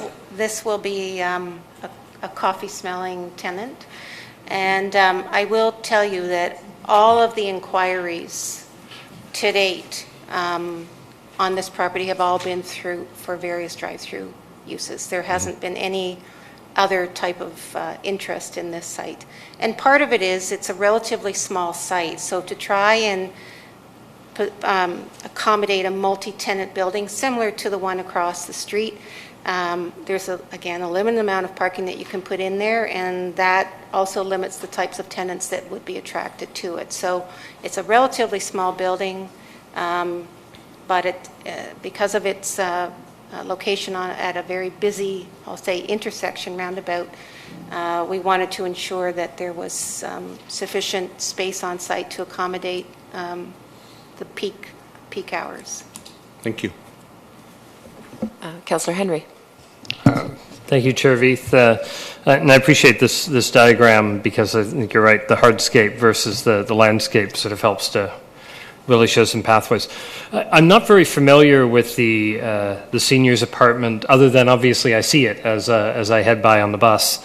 If I were, a few seniors living in that place and I wanted to go spend my morning just over at the coffee shop, which I'm sure many will, hopefully they won't choose to drive that short distance. Where am I coming out from and how am I getting there? Because when I see the very light gray, I don't understand where I'm coming from if I'm a tenant of that building. Now, when you talk about the seniors, are you talking about the retirement residence? Yes. Okay, so the retirement residence is just to the south. So this is the apartment building that has recently been completed. And the retirement residence is immediately to the south. Okay. I know that the staff presentation had the air photo had, actually, I'll go back up to, well, I can't get out of this. Maybe I can. Just bear with me a second. So I'll zoom up. Nope, I don't have it in that. So this is where the apartment building, the 11-story apartment building has recently been constructed. This is the site that we're talking about, and here is the edge of that retirement residence.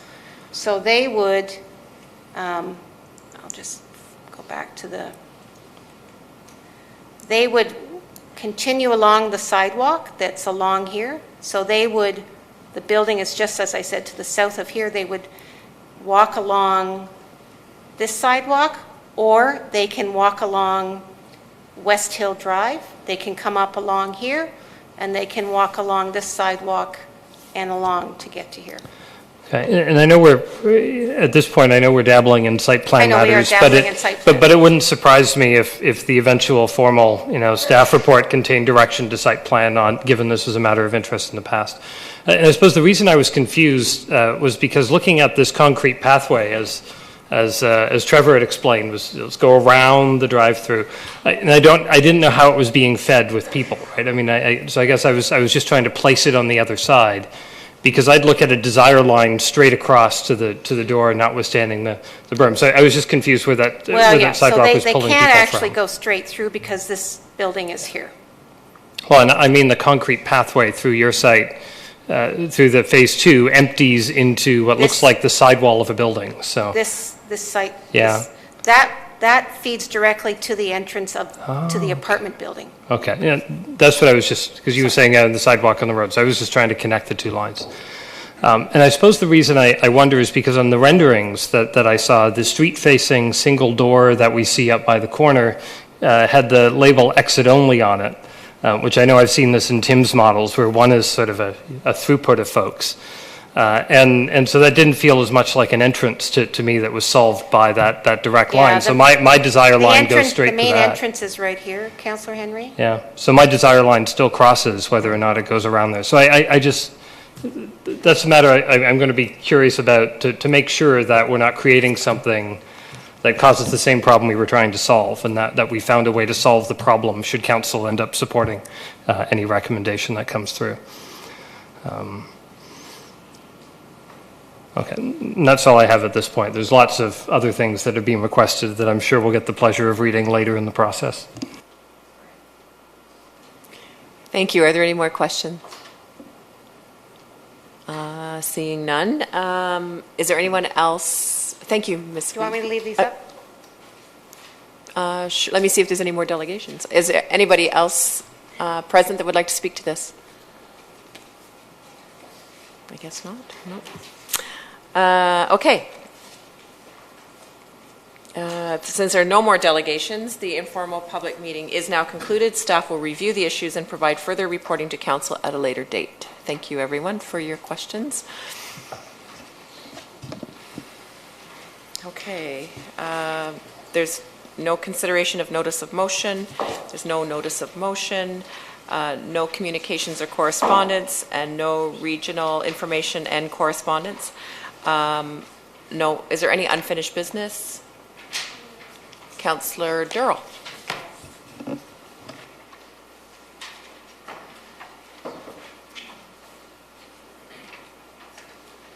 So thank you very much, Mayor Jaworski and Councillor Veith and Councillor Freeman for joining me earlier today at 5 o'clock.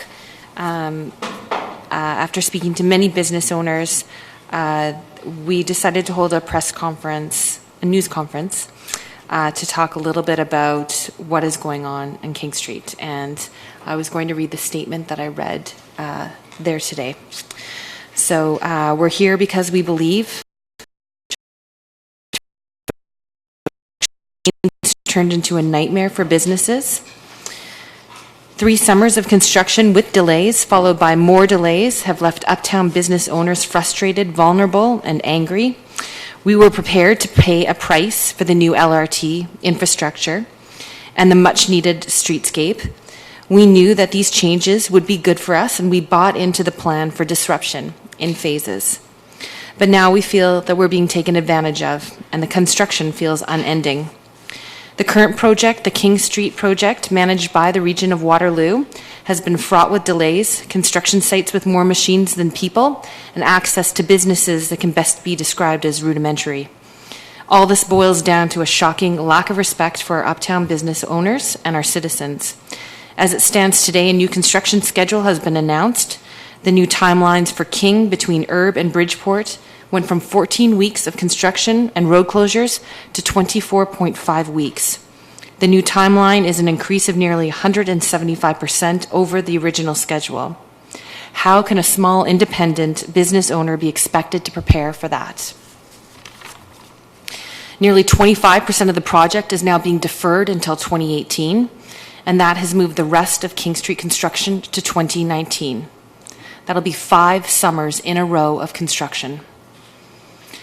So you can tell that not only me, but the business owners are frustrated. So what do we want? Well, we're calling for a plan called Uptown Always Open. Number 1, we'd like a commitment from the region to provide new resources and funding so that all Uptown customers can get to each and every business easily. Number 2, a commitment to move this project ahead like our small business owners need.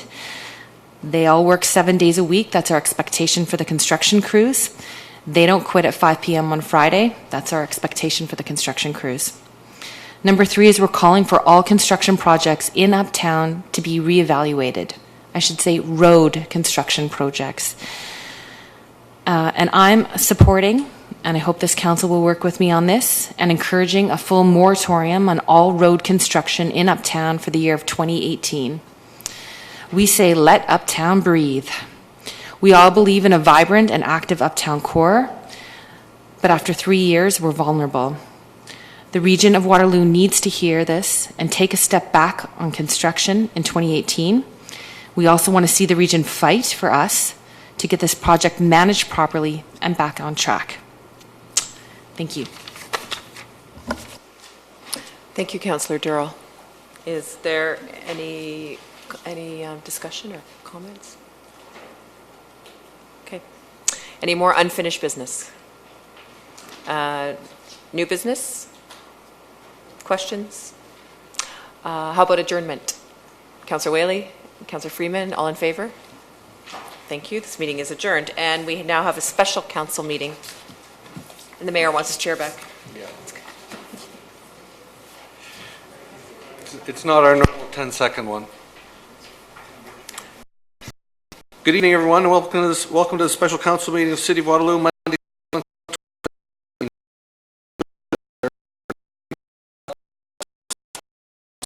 Services bylaw amendment. As you can see, we had to change a few words there to the manager for reasons of maintaining care, tranquility, and/or peace of the cemetery may refuse to cause or stop any person taking photographic or video images. The Bereavement Society. What was the name of the group, Bryce? The Bereavement Authority of Ontario. Yeah, preferred these words. Everybody moved by Councillor Freeman, seconded by Councillor Henry. Any questions? All those in favor? It's all of us. At this point now, should I do the late starter? Okay, thank you very much, Bryce. Thank you. Welcome, Mr. Ross. We have a late starter here, the Ontario Municipal Board appeal of site plan application for 611 Davenport Road. The important part here is that the OMB be advised that Council of the City of Waterloo, having considered site plan application for 611 Davenport Road and the applicant's appeal thereof to the OMB, has determined that the application as revised is not acceptable to the City Council and has directed the City's representation and defense before the OMB. Do people have any questions of that for Mr. Ross, or do we need to speak to it? No, Mr. Mayor, just to say that this is really a housekeeping matter necessitated by the fact that site plan approval is delegated to staff, so we don't have a public decision of council in this matter, and that's the purpose for this evening's report. Thank you, Mr. Ross. Moved by Councillor Freeman, seconded by Councillor Henry. All those in favor? That's all of us. Next up, thank you, Mr. Ross. Thank you, Bryce, if he's not already gone. Enactment of bylaws, we have a couple of bylaws here, moved by, let's go for the trifecta. Moved by Councillor Freeman, second by Councillor Henry. All those in favor? That's all of us. Motion to adjourn, Councillor Veith, Councillor Durrell, all those in favor? That's all of us. Thank you.